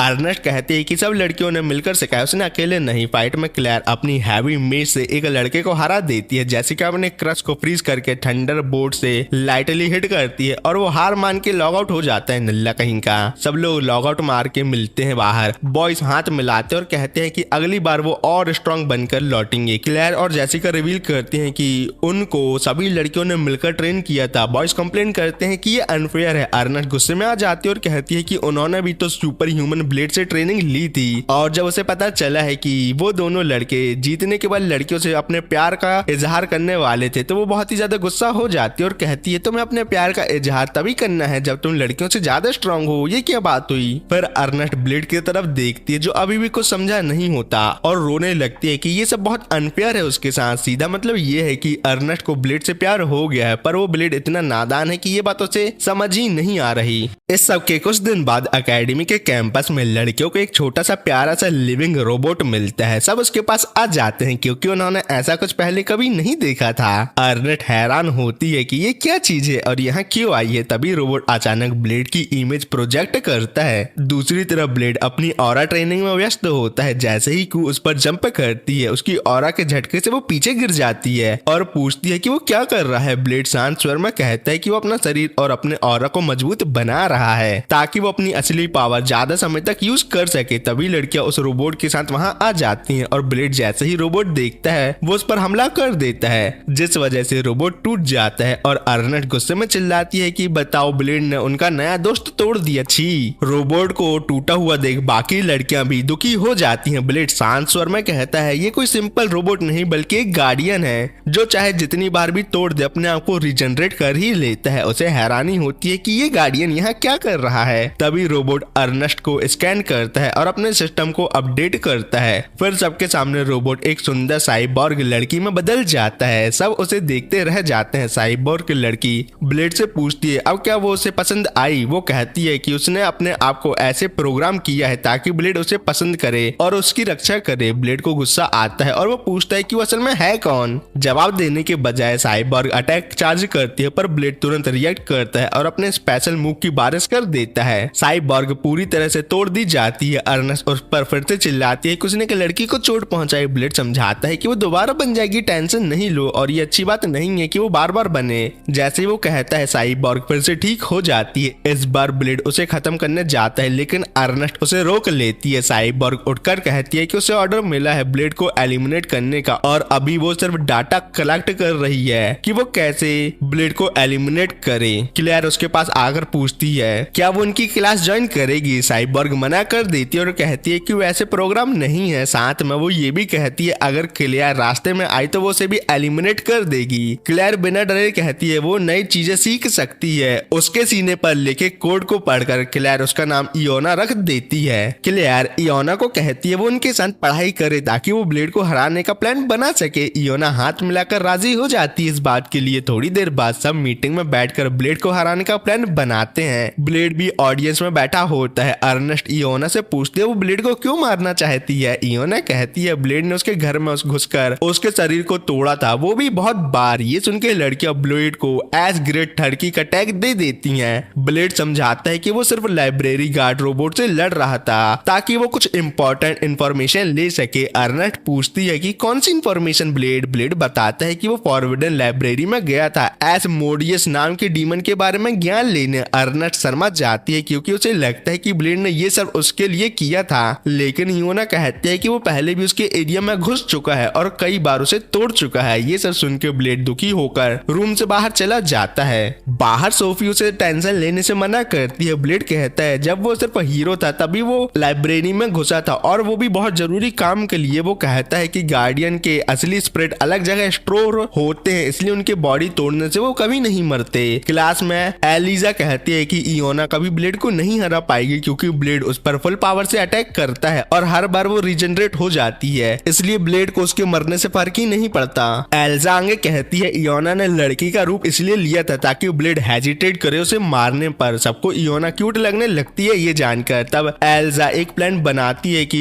इयोना की सोल को अपनी बॉडी में इंस्टॉल करे ताकि ब्लेड अटैक ना कर पाए, जिससे वो उससे जीत सकती है। अगले दिन अरीना में फाइट होती है। ब्लेड इयोना को तोड़ने के लिए तैयार होता है लेकिन इयोना कहती है अब उसका कनेक्शन सर्वर से कट गया है और अगर उसकी बॉडी अब डिस्ट्रॉय हुई तो वो फिर कभी अपने आप को रिजनरेट नहीं कर पाएगी। ब्लेड हैरान हो जाता है और तब इयोना पूरी पावर से उस पर हमला कर देती है। उसके मुक्कों के झटके से ब्लेड दीवार में टकरा जाता है। इयोना उससे चाहती है कि वो फुल पावर से फाइट करे। ब्लेड स्पेशल मूव यूज करने वाला होता है लेकिन फिर समझ जाता है कि इयोना इस अटैक से सच में मार सकती है, इसलिए वो अपनी तलवार गिरा देता है और हल्के विंड प्रेशर से अटैक करता है जो काफी नहीं होता उसको हराने के लिए। इयोना चांस देखकर उस पर पीछे से 100 पंचेस का कॉम्बो लगाती है और उसे जमीन पर पिन कर देती है। अरीना का फ्लोर टूट जाता है। सब हैरान होते हैं कि इयोना जीत रही है। ब्लेड हार मान लेता है और स्कूल इयोना की जीत पर चीयर करता है। बाद में सब कैफेटेरिया में जाते हैं। इयोना खाना खाने में स्ट्रगल करती है। वो कहती है कि वो खाना एनर्जी में कन्वर्ट कर सकती है लेकिन खाने का मन उसका अभी नहीं कर रहा है। एल्जा कहती है कि ब्लेड को हराकर उसका मोटिवेशन हमेशा के लिए खत्म हो गया है। क्लेयर उसे समझाती है कि वो अपनी प्रॉब्लम शेयर करे क्योंकि वो उसके दोस्त हैं। इयोना कहती है कि पहले वो अपने मदर सिस्टम से नई क्वेस्ट लेती थी लेकिन अब उसने सर्वर से कनेक्ट किया तो मदर मदर ने बात करने से ही मना कर दिया और उसे हमेशा हमेशा के लिए निकाल दिया। इयोना आगे कहती है कि बिना मास्टर के वो इनसिक्योर फील करती है और ब्लेड से अपना नया मास्टर बनने का अनुरोध करती है। ब्लेड पहले मना कर देता है, लेकिन जब वो कहती है कि बिना मास्टर के वो सेल्फ डिस्ट्रक्ट हो जाएगी तो सब घबरा जाते हैं। एल्जा सिस्टम चेक करता है उसका और कहता है कि उसके पास सिर्फ 3 दिन बचे हैं। ब्लेड मजबूरन में मास्टर बन जाता है ताकि वो ना फटे। अगले दिन गार्डन में ब्लेड कू के साथ खेल रहा होता है, तब इयोना मेड कॉस्ट्यूम में खाना लेकर आती है। ब्लेड कहता है कि ये ड्रेस जरूरी नहीं है। ब्लेड आगे कहता है कि इयोना के आ जाने से उसकी अपनी फ्रीडम हमेशा के लिए खत्म हो गई है। तभी सोफी आ जाती है और उस बात से सहमत होती है। सोफी जेलस होती है कि इयोना ने उसकी जगह ले ली क्योंकि वो इमोशनलेस थी और इयोना के आ जाने से अब यहाँ 2 इमोशनलेस लोग हो गए हैं। इसी वजह से दोनों लड़कियां लड़ने लगती हैं और डिसाइड करते हैं कि कंपटीशन होगा कौन ज्यादा सूटेबल है ब्लेड की सेवा के लिए। अगले दिन सोफी कैट ईयर में आती है और इयोना बनी ईयर में। ब्लेड इस सब से तंग आ जाता है। दोनों एक दूसरे से हर चीज में कंपटीशन करते हैं, लेकिन ब्लेड उन्हें रोक देता है। वो उसके साथ फिर बाथ हाउस भी चली जाती हैं और रात में उसके सोते वक्त भी उसे देखती रहती हैं। धीरे धीरे सोफी और इयोना समझ जाती हैं कि वो कभी फाइनल डिसीजन नहीं ले पाएंगी। इयोना खुश है कि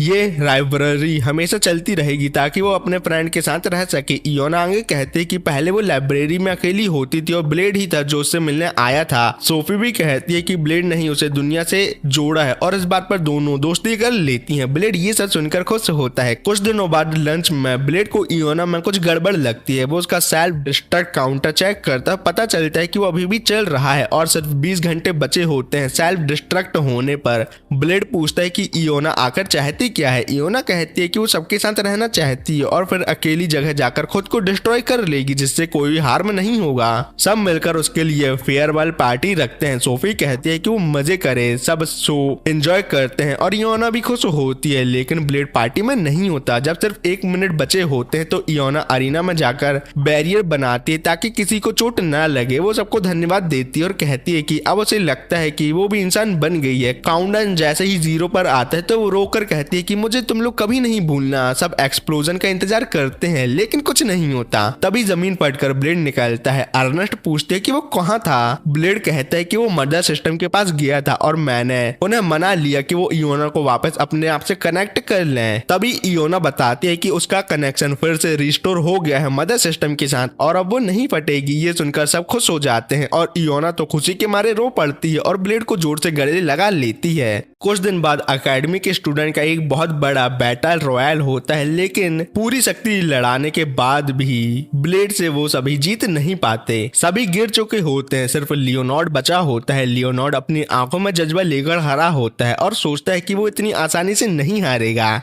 वो अपनी शील्ड एक्टिवेट करता है ताकि ब्लेड के अटैक को रोक सके और अपनी ड्रिल लेंस चार्ज करना शुरू करता है। सारे स्टूडेंट उसके लिए चीयर कर रहे होते हैं, लेकिन अर्नेस्ट को उस पर ज्यादा भरोसा नहीं होता। वो सोच रही होती है ये लड़का आखिरकार अभी तक बचा कैसे रह गया। लियोनार्ड अर्नेस्ट की बात को सुनकर थोड़ा टूट जाता है, लेकिन मारिया और दूसरे दोस्तों की चीयरिंग उसे फिर से हिम्मत जगाती है। वो अपने पूरे दम के साथ ब्लेड पर चार्ज करता है, लेकिन ब्लेड आसानी से उसका अटैक डॉज करके उसे पल भर में हरा देता है। अरीना में सब निराश होते हैं और चले जाते हैं, लेकिन लियोनार्ड उदास नहीं होता। मैच खत्म होते ही अर्नेस्ट खाना खाने के लिए भाग जाती है और लियोनार्ड अपने अंदर बिखरने लगता है। तब ब्लेड उसके पास आता है और उसे अपना हाथ देता है खड़े होने के लिए। लियोनार्ड हंसता है, लेकिन उसकी हंसी में उदासी होती है क्योंकि वो समझ गया होता है कि उसके और ब्लेड के बीच बहुत बड़ा फर्क है। मारिया दूर से ये सब देखती है और उसका मन बेचैन हो जाता है। रात को लियोनार्ड सोचता है कि वो ब्लेड को हरा नहीं सकता, लेकिन फिर भी वो अर्नेस्ट का दिल जीतने के लिए उससे लड़ना चाहता है। ये सोचकर वो तुरंत अपनी लेंसिंग की रिपेयर शुरू कर देता है। अगले दिन जब वो पार्क में आराम कर रहा होता है तब मारिया उसके पास आती है। वो उससे कहती है कि कब तक वो हारने के बाद ऐसे बेवकूफों की तरह हंसता रहेगा। लियोनार्ड कहता है कि वो नहीं समझ पाएगी वो ऐसा क्यों कर रहा है। मारिया गुस्से में कहती है कि हमेशा ब्लेड के पीछे रहना परेशान करने वाला होता है। वो चाहती है कि एक दिन वो ब्लेड के बराबर खड़ी हो सके अपनी रियल एबिलिटी के बल पर। लियोनार्ड थोड़ा शर्माकर पूछता है कि क्या मारिया को ब्लेड पसंद है। मारिया घबरा के कहती है कि वो तो सिर्फ एक प्रतिद्वंदी की तरह बात कर रही है और कुछ नहीं। लियोनार्ड ये सुनकर खुश होता है और कहता है कि अब उसे अपने आप पर थोड़ा और विश्वास आ गया है। मारिया माफी मांगती है कि उसने उसके पर्सनल मामलों में हस्तक्षेप किया, लेकिन वो कहती है कि उसे लियोनार्ड लियोनार्ड का अपने आप को नीचे दिखाना पसंद नहीं आया। लियोनार्ड उसका धन्यवाद करता है और कसम खाता है कि वो ब्लेड को हरा के अर्नेस्ट का ध्यान अपनी तरफ खींच लेगा।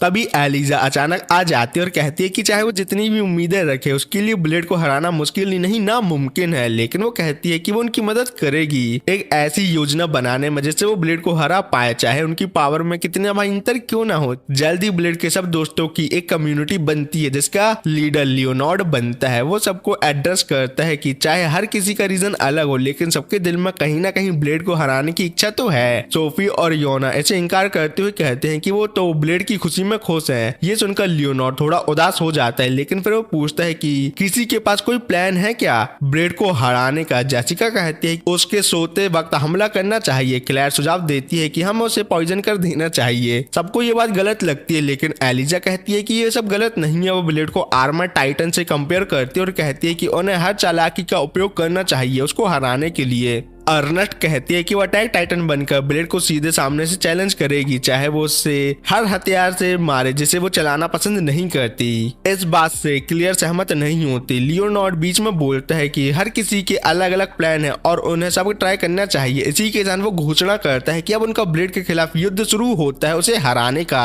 अगले दिन अर्नेस्ट ब्लेड को लैंस डुएल के लिए चैलेंज करती है। वो लियोनार्ड का लैंस यूज करती है और सोचती है कि इस बार वो उसे हरा देगी, लेकिन ब्लेड आसानी से लैंस ही तोड़ देता है। लियोनार्ड रोते हुए उसके टुकड़े उठाता है। जेसिका कहती है कि अब वो ट्राई करेगी। रात में वो ब्लेड के कमरे में घुस जाती है, लेकिन इयोना पहले से गार्ड कर रही होती है उस पर और उसे अटैक करके रोक देती है। अगले दिन जेसिका गुस्सा करके पूछती है क्या इयोना उसकी टीम पर है या हमारी। इयोना कहती है कि वो अपने मास्टर की रक्षा करने के लिए ऑटोमेटिकली प्रोग्राम है, तो वो कुछ नहीं कर सकती इस बारे में। इसके बाद लियोनार्ड अपने फिर से ब्लेड को चैलेंज करता है, लेकिन ब्लेड कहता है कि उसका लेंस लड़ने लायक नहीं है। लेकिन लियोनार्ड नहीं मानता और अपने लेंस को एक्टिवेट करता है जो तुरंत ही टूट जाता है। मारिया कहती है कि वो अपनी बारी लेगी। लंच ब्रेक में वो ट्रांसफॉर्म होकर ब्लेड पर हमला करने आती है, लेकिन ब्लेड उसे नोटिस भी नहीं कर पाता और वो हारी जाती है। दो लड़के मिलकर ब्लेड पर हमला करने का फैसला करते हैं, लेकिन वो फाइट शुरू होते ही हार मान लेते हैं। वो अटैक करने की कोशिश करती है, लेकिन ब्लेड उसे खाना खिलाने लगता है तो वो भी हार मान लेती है। मारिया ब्लेड पर वेट फेंकती है, लेकिन वो आसानी से पकड़ लेता है। अर्नेस्ट ब्लेड को रॉक पेपर सीजर के लिए चैलेंज करती है, लेकिन ब्लेड हर राउंड जीत जाता है जब तक अर्नेस्ट अपने हाथ के चोट के कारण रिटायर नहीं हो जाती। इतना सब करने के बाद भी ब्लेड को न हराने पर अर्नेस्ट दुखी हो जाती है और वो चाहती है कि उनके पास कोई ना कोई तरीका तो हो जिससे वो ब्लेड को हरा पाए। वो कहती है कि उन्हें और गंदे तरीके ढूंढने पड़ेंगे। लियोनार्ड इस बात से खुश नहीं होता और कहता है कि उन्हें ब्लेड को सीधे हराने के बजाय अपने आप को मजबूत बनाने में ध्यान देना चाहिए ताकि वो सभी उसका सामना कर सके। अर्नेस्ट उसकी बात नहीं मानती और कहती है कि वो कुछ भी करेगी ताकि ब्लेड हार स्वीकार कर ले। उसके दोस्तों को एक विचार आता है, उन्हें याद आता है कि ब्लेड ने इयोना के वक्त तब हारा था जब सिचुएशन अलग थी, क्योंकि वो उसे चोट नहीं पहुंचाना चाहता था। वो सोचते हैं कि अगर उनके पास एक हॉस्टेज हो तो ब्लेड अपनी पूरी शक्ति से नहीं लड़ेगा। लियोनार्ड पहले इससे इनकार करता है, लेकिन अर्नेस्ट उसे पकड़कर कहती है कि उन्हें जो भी करना पड़े करेंगे, इसलिए लियोनार्ड मजबूरन मान जाता है। अगले दिन जब डॉक्टर उन्हें ह्यूमन बॉडी के वीक पॉइंट पढ़ा रही होती है तो वो देखते हैं कि लियोनार्ड और दो लड़के गायब हैं। अर्नेस्ट और लड़कियां ध्यान हटाने की कोशिश करती हैं। थोड़ी देर बाद लड़के चीप हैलोवीन मास्क पहनकर क्लास में घुसते हैं। अर्नेस्ट चिल्लाती हैं ये लोग तो गुंडे लोग हैं, लेकिन ब्लेड नहीं समझ पाता है कि इसका मतलब क्या है। सोफी समझाती है कि ये वो लोग होते हैं जो वायलेंस से अपना गोल अचीव करते हैं, लेकिन ब्लेड को फिर भी समझ नहीं आता कि इसका मतलब क्या है। फेक गुंडे डॉक्टर को पकड़ लेते हैं और कहते हैं कि वो सब जो इस मामले में शामिल नहीं है वो निकल जाएं। ब्लेड कू को उठाता है और बाहर जाने लगता है, लेकिन अर्नेस्ट उसे रोक कर कहती है कि डॉक्टर को बचाओ, छोड़ के कहाँ जा रहे हो। डॉक्टर चिल्लाते हैं कि ब्लेड मुझे बचा लो। ये देखकर सब लड़कियां जलन से भर उठती हैं क्योंकि वो भी चाहती हैं कि ब्लेड उन्हें बचाए, इसलिए सब फेक गुंडे के पास भागते और कहते हैं कि हमें हॉस्टेज बनाओ। और ये सब देखकर ब्लेड सिर्फ हैरान होता है, लेकिन तब तक डॉक्टर बाहर निकल जाती है और कहती है कि अपना ड्रामा तुम लोग खुद ही एंजॉय करो, मैं निकली। आखिर में वो सब लड़कियों को ही हॉस्टेज बनाने का फैसला करते हैं। अर्नेस्ट ब्लेड से कहती है कि उन्हें बचाए, लेकिन ब्लेड को हॉस्टेज का मतलब भी पता नहीं होता।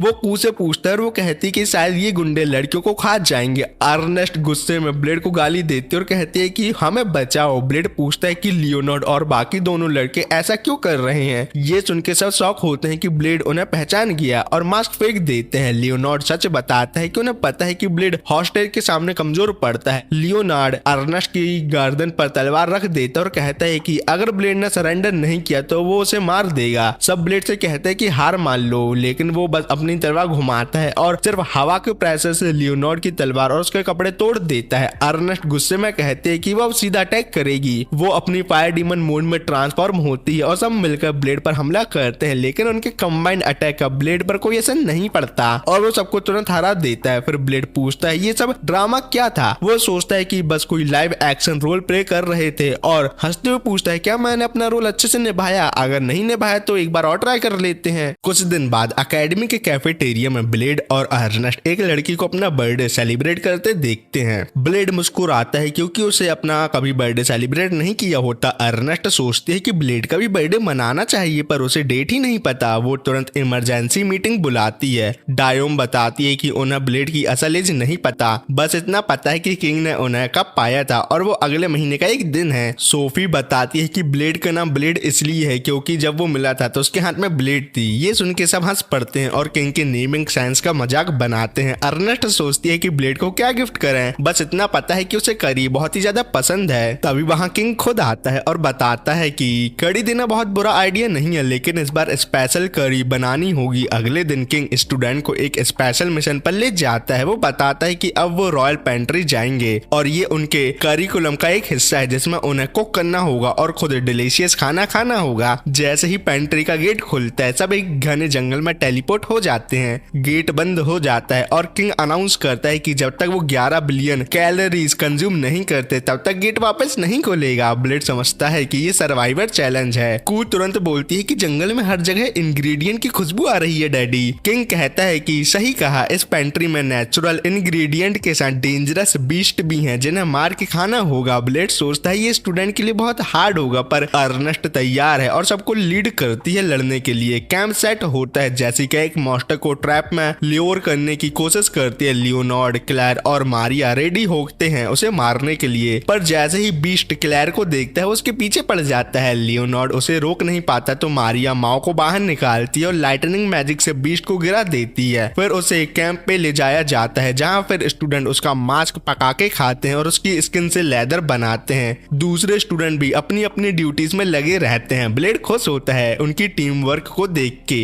बाद में ब्लेड जंगल के तालाब में नहा रहा होता है और सोचता है कि इस बार किंग ने अच्छी एक्सरसाइज सबको दी। तभी अर्नेस्ट भी वहां आ जाती है और ब्लेड से उसके बचपन के बारे में पूछती है। ब्लेड कहता है कि उसे बस लड़ाई याद है क्योंकि उसकी जिंदगी हमेशा खतरे में थी। अर्नेस्ट मौका देख के ब्लेड के करीब आने की कोशिश करती है पर क्लेयर आके उसे और आगे कुछ भी करने से रोक देती है। जलन की भावना। जैसे जैसे दिन बीतते हैं कैंप इवॉल्व होकर एक छोटे मेडिवल टाउन जैसा लगने लगता है। इयोना बताते हैं कि अब तक वो 47 कैलोरीज गोल पूरा कर चुके हैं। किंग को ये प्रोग्रेस पसंद आती है। वो ट्विस्ट ऐड करता है। वो क्वेस्ट पेपर गिराता है जिसमें नए इंग्रेडिएंट लिखे होते हैं जिन्हें कलेक्ट करना है। सब एक्साइटेड होते हैं और अपना पहला टारगेट होता है फॉरबिडन कैबेज। ये कैबेज टेंटिकल से अटैक करता है पर अर्नेस्ट उसके टेंटिकल काट देती है और डिसाइड करती है कि वो उसे रोस्ट करेगी। सोफी उसे रोकती है क्योंकि कैबेज रॉ चाहिए। अर्नेस्ट सबको ऑर्डर देती है कैबेज को अटैक करने का। स्टूडेंट एक्साइटमेंट में ब्लेड को धक्का मार के गिरा देते हैं और कैबेज को हरा देते हैं। अगले इंग्रेडिएंट होता है बॉक्सिंग कॉर्न।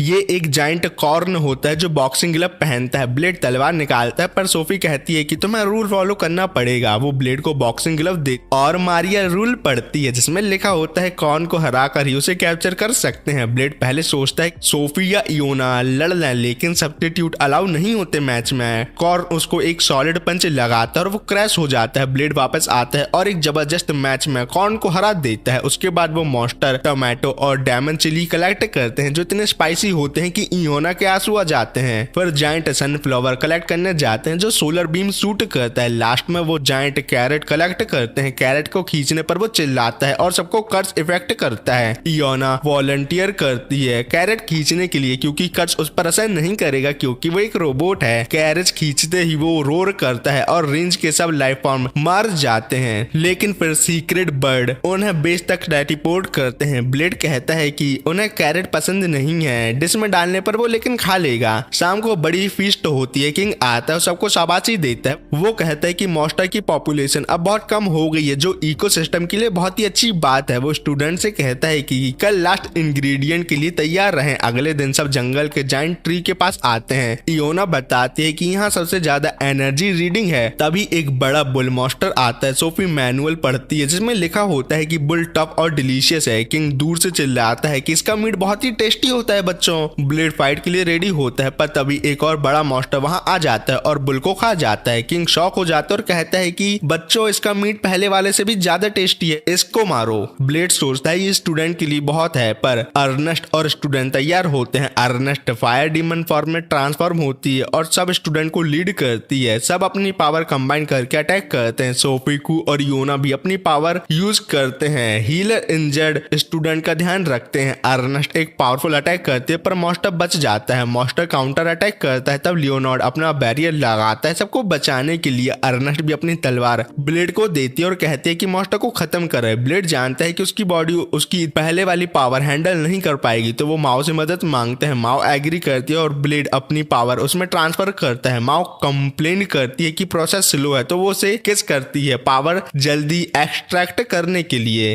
अर्नेस्ट चीख कर कहती है जल्दी करो, ये फालतू बातें छोड़ो। सब फिर से मॉन्स्टर पर अटैक करते हैं। सोफी और इयोना ग्रेविटी और प्लाज्मा कॉम्बो अटैक से मॉन्स्टर को इमोबिलाइज करते हैं। मॉन्स्टर अब और गुस्सा होता है। सब उसे रोकने में लग जाते हैं ताकि ब्लेड अटैक चार्ज कर सके। ब्लेड और माओ की पावर ओवरफ्लो हो जाती है और वो जायंट शॉट बनाते हैं। Blade ultimate attack Holi demon shot से मॉन्स्टर को 2 टुकड़ों में काट देता है। फिर ब्लेड थक कर गिर जाता है। माओ के गॉड में लेट कर वो कहता है कि वो बहुत भूखा है। माओ कहती है वेट करो, खाना आ रहा है बेबी। और ब्लेड नींद में सो जाता है। गेट ओपन हो जाता है और सब एकेडमी लौट आते हैं। डॉक्टर ब्लेड का चेकअप करती है और कहती है कि उसकी बॉडी अब थोड़ा और उसकी ओरिजिनल पावर हैंडल कर सकती है। ब्लेड कैफेटेरिया में दौड़ता है क्योंकि उसे अभी भी भूख लग रही होती है। जैसे ही डोर खोलता है वो देखता है उसके सब दोस्त उसका बर्थडे सेलिब्रेट करने के लिए उसका वेट कर रहे हैं। अर्नेस्ट ब्लश करती है और कहती है कि उन्होंने डिसाइड किया है कि वो उस दिन सेलिब्रेट करेंगे जब किंग ने ब्लेड को पहली बार पाया था। ब्लेड को यकीन नहीं होता कि सब उसके लिए पार्टी रख रहे हैं। उसकी नजर टेबल पर बड़े प्लेट पर पड़ जाती है। क्लियर कहती है कि उन्होंने बहुत सोचा कि क्या गिफ्ट दें और अर्नेस्ट सजेस्ट किया कि उसकी फेवरेट डिश बनाई जाए। कवर हटा कर रिवील होता है कि स्पेशल करी जो सब रॉयल इंग्रेडिएंट से बनी है उसके सामने पेश की गई है। ब्लेड बच्चों की तरह खुश हो जाता है। किंग भी आता है और कहता है कि बर्थडे बॉय को हंसकर स्टार्ट करना चाहिए। ब्लेड पहला बाइट लेता है और आंसुओं से रो पड़ता है और कहता है कि एक समझदार ने कहा था कभी लड़के रोते नहीं हैं, पर किंग कहता है कि स्पेशल ओकेजन पर रोना अलाउड है। ब्लेड रो पड़ता है और सबका धन्यवाद करता है और ये मूवमेंट उसके लिए नई जिंदगी जैसा होता है। कुछ दिनों बाद ब्लेड ग्रुप के 2 लड़कों को अपना स्पेशल मूव ड्रैगन स्मैश सिखाता है। रफ इंस्ट्रक्शन के बाद सिर्फ एक लड़का इस मूव को सही से सीख पाता है और खुद पर बहुत काफी प्राउड फील करता है। तभी सोफी एक शॉट लेकर वहां आती है। लड़के उससे मजाक में पूछते हैं क्या वो भी अटैक सीखने आई है। सोफी कुछ नहीं कहती, बस अपनी तलवार निकाल कर असली ड्रैगन स्मैश कर देती है। लड़के शॉक हो जाते हैं। तभी एक और सोफी वहां आ जाती है। दोनों एक दूसरे पर अटैक करने लगते हैं। ब्लेड फाइट के लिए रेडी होता है पर ओरिजिनल सोफी उसे रोक देती है। बोलती है ब्लेड ये मेरी फाइट है, तुम्हारी नहीं, तो दूर रहो। इम्पोस्टर हरिकेन का यूज करके भाग जाती है। अर्नेस्ट और दूसरी लड़कियां भी आ जाती हैं। सब सोचते हैं दूसरी सोफी कौन थी। इम्पोस्टर अपने हाउड आउट में जाती है जहां उसके 4 और क्लोन बैठे होते हैं। ये 5 क्लोन अलग पर्सनैलिटी रखती हैं, पर एक बात कॉमन है, उनका मिशन ब्लेड को मारना और डिस्ट्रक्शन फैलाना है। क्लोन नंबर 1 बताती है कि वो एकेडमी में सिर्फ इंफॉर्मेशन कलेक्ट करने गई थी। नंबर 2 पूछती है कैसे, तो नंबर 1 उसे किस करके अपनी मेमोरीज जल्दी से शेयर करती है। यही प्रोसेस से वो बाकी क्लोन को भी ड्रैगन स्मैश का ज्ञान दे देती है। सब एक्साइटेड होकर ट्राई करते हैं और अपना हाइड आउट ही उड़ा देते हैं, लेकिन उनका मेन फोकस अभी भी असैसिनेशन पर ही है। एकेडमी में सोफी बाहर से स्कूल को देख रही होती है और इम्पोस्टर का साइन ढूंढ रही होती है। दूसरे दिन ट्रेनिंग ग्राउंड में जेसिका एल्जा की लेटेस्ट टेक्नोलॉजी दिखाती है, स्पेशल बुलेट जो स्पिरिचुअल एनर्जी स्टोर करके बाद में फायर कर सकती है। जब वो डमी पर फायर अटैक करती है तो सब बहुत इम्प्रेस होते हैं, पर ब्लेड बिल्कुल इम्प्रेस नहीं होता।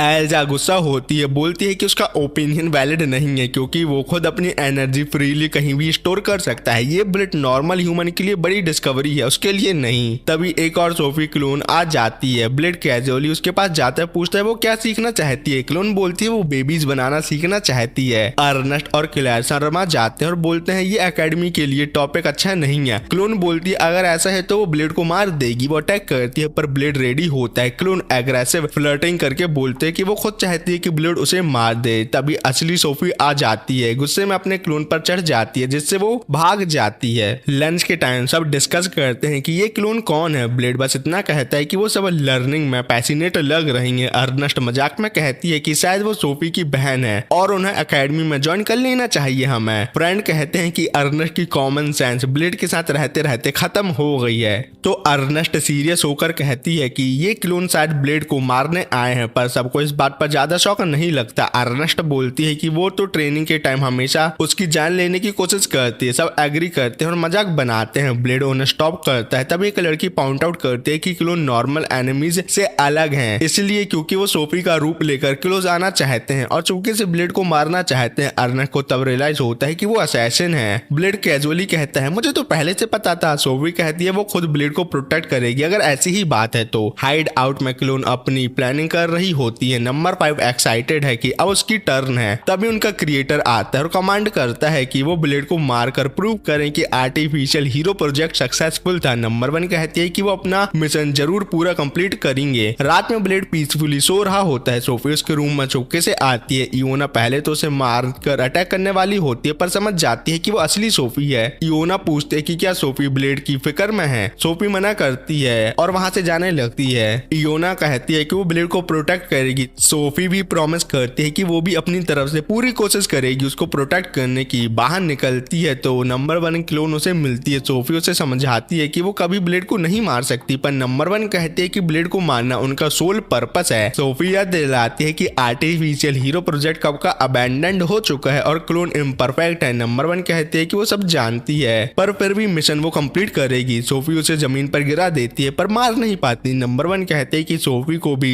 रियलाइज करना होगा कि वो उनके साथ ही बिलोंग करती है, ना कि ह्यूमन के साथ। नेक्स्ट डे सब वर्चुअल रियलिटी ट्रेनिंग ग्राउंड में जाते हैं। वहां नंबर 5 क्लोन मिलती है जो थोड़ी चाइल्डिश नेचर की होती है। वो गुस्से में कहती है कि वो सोफी नहीं है और खुद ही सबको बता देती है कि वो टोटल 5 क्लोन है। ये बताने के बाद वो गुस्से में बोलती है कि वो सब कुछ तोड़ देगी। नंबर 5 अटैक करती है। ब्लेड और स्टूडेंट मस्ती में भाग जाते हैं। तभी ब्लेड को पीछे से हिट लगता है और वो गिर जाता है। नंबर 5 उस पर नॉन स्टॉप पंचेस की बारिश करती है जब तक यार वर्ल्ड से ब्लेड बाहर नहीं आ जाता।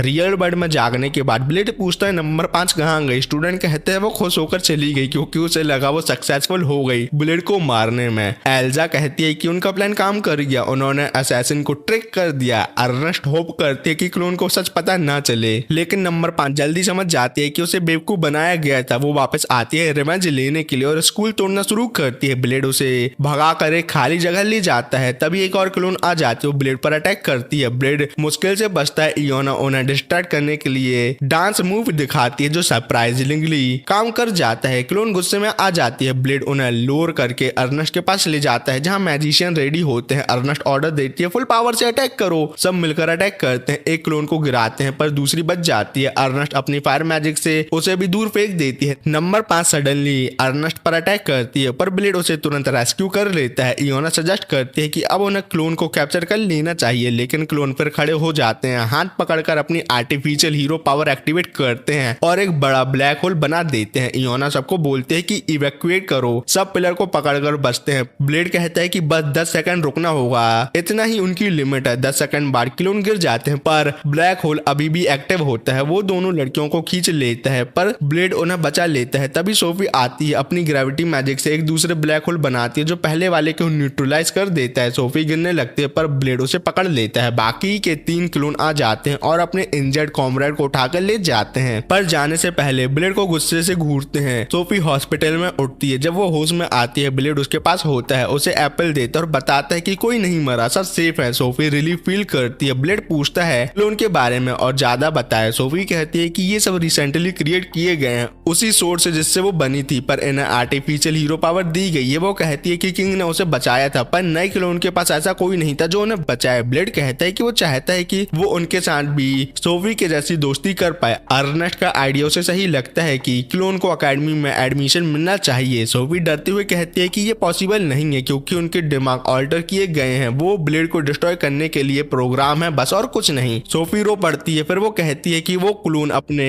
क्रिएटर के ऑर्डर के खिलाफ नहीं जा सकते। ब्लेड उसे हक करके कंसोल करता है। वो रात भर उसके पास बैठा रहता है पर नींद उसको आ जाती है। जब वो उठता है तो देखता है सोफी वहां से गायब हो चुकी है। फिर ब्लेड और उसके दोस्तों को किंग के ऑफिस में बुलाया जाता है। किंग उन्हें बताता है कि उसे सोफी का एक लेटर मिला था जिसमें लिखा है कि वो अकेडमी छोड़ रही है। ये सुनते ही अर्नेस्ट का गुस्सा फूट पड़ता है। वो किंग से पूछती है कि उन्होंने उसे रोका क्यों नहीं। किंग शांत स्वर में जवाब देता है, अगर सोफी हीरो नहीं बनना चाहती तो उसे अपनी मर्जी से स्कूल छोड़ने का हक है। अर्नेस्ट फिर भी गुस्से में है पर ब्लेड उसे शांत करता है क्योंकि वो जानता है कि किंग खुद भी इस बात से खुश नहीं है। अर्नेस्ट फिर कसम खाती है कि वो खुद जाके सोफी को वापस लाएगी। जेसिका ने पहले से ही उनके हाइड आउट का पता निकाल लिया होता है, लेकिन किंग उन्हें रोकते हुए कहता है सोफी अकेले इसलिए गई है क्योंकि उसके दोस्तों ने अभी तक अपने हाथ गंदे कभी नहीं किए। किंग आगे कहता है कि क्लोन को रोकने का सिर्फ एक ही रास्ता है, उन्हें हमेशा के लिए मार देना, इसलिए सोफी अकेली गई है उन्हें मारने के लिए। किंग सोफी के फैसले का सम्मान करता है और स्टूडेंट को सोच समझकर अगला कदम लेने को कहता है, लेकिन ब्लेड ने अपना फैसला पहले ही ले लिया होता है। वो कहता है कि चाहे जो भी हो जाए वो सोफी को वापस लेके आएगा। कू, इयोना और माओ उसके साथ चलने को तैयार हो जाती हैं क्योंकि वो भी अपने दोस्त को बचाना चाहती हैं ब्लेड की तरह। पर जब वो गेट तक जाते हैं तो देखते हैं कि अर्नेस्ट और बाकी सब पहले से उसका वेट कर रहे होते हैं। ब्लेड हैरान हो जाता है पर सब उसे मजाक में कहते हैं, अरे भैया तुम ही लेट हो गए, कैसे बचाओगे उसको। उधर सोफी हाइड आउट में पहुंचती है जो उसके क्लोन यूज करते हैं पर वहां कोई नहीं होता। जैसे ही वो वापस जा रही होती है अर्नेस्ट उसे देख लेती है और एल्जा को इन्फॉर्म कर देती है। अर्नेस्ट सोफी के पास जाके कहती है कि सब उसके जज्बात समझते हैं और हेल्प करना चाहते हैं, पर सोफी कहती है कि उसे कोई नहीं समझ सकता। जब सब स्टूडेंट इकट्ठा हो जाते हैं तब सोफी अपना राज खोलती है। वो कहती है कि उसे आर्टिफिशियल हीरो प्रोजेक्ट के तहत बनाया गया था और वो 12th प्रोटोटाइप है। प्रोजेक्ट में शामिल लोगों को हमेशा के लिए अरेस्ट कर लिया गया पर कुछ सैंपल और रिसर्च डाटा चुरा लिए गए और सीक्रेट में एक्सपेरिमेंट जारी रखा गया। ये सुन के सब हैरान हो जाते हैं। सोफी कहती है कि जो 5 क्लोन ब्लेड के पीछे हैं वो एक्चुअली इसलिए उसके पीछे हैं क्योंकि वो ग्रेट हीरो को सरपास करना चाहते हैं, पर उसके दोस्त इतने बेवकूफ होते हैं कि अभी तक उन्हें समझ नहीं आया कि ब्लेड ही ग्रेट हीरो है। सोफी कंफ्यूज होती है कि उन्हें सच बताया या नहीं। अर्नेस्ट अपने टिपिकल स्टाइल में कहती है कि शायद क्लोन अपनी पावर टेस्ट करना चाहते हैं ब्लेड के अगेंस्ट। ये सुनकर ब्लेड रिलैक्स हो जाता है और कहता है अगर ऐसा ही सोचना है तुमको तो सोचो, मैं क्या कर सकता हूँ। सोफी फिर अपने दोस्तों से माफी मांगते और कहती है कि उसका पास्ट अब सामने आ गया है। उसे हमेशा डाउट था कि दोस्तों के साथ मजे करना या नॉर्मल लाइफ जीना उसके लिए अलाउ है या नहीं, इसलिए वो अंधेरे में वापस जाना चाहती है जहाँ से वो आई थी। सोफी आगे कहती है कि वो अपने दोस्तों की रक्षा अपनी जान देकर भी करेगी। अर्नेस्ट उसके सर पर लगातार करांटे चौप देती है और कहती है कि अगर वो खुश है तो यही रहे। अर्नेस्ट कहती है कि वो पहले भी ऐसे ही थी पर ब्लेड की वजह से वो बदल गई। ये सुनकर सोफी के चेहरे पर हल्की सी स्माइल आ जाती है। अर्नेस्ट आगे कहती है कि अगर क्लोन को आखिरकार मारना है तो वो उसके साथ है, लेकिन ब्लेड इस बात से मना कर देता है चाहे किंग ने क्यों ना कहा हो कि और कोई रास्ता नहीं है क्लोन को ठीक करने का, लेकिन वो कोई और रास्ता ढूंढेगा उन्हें बचाने का। पर सोफी कहती है कि उनके पास और कोई चॉइस नहीं है क्योंकि वो अपने क्रिएटर के ऑर्डर को इग्नोर नहीं कर सकते।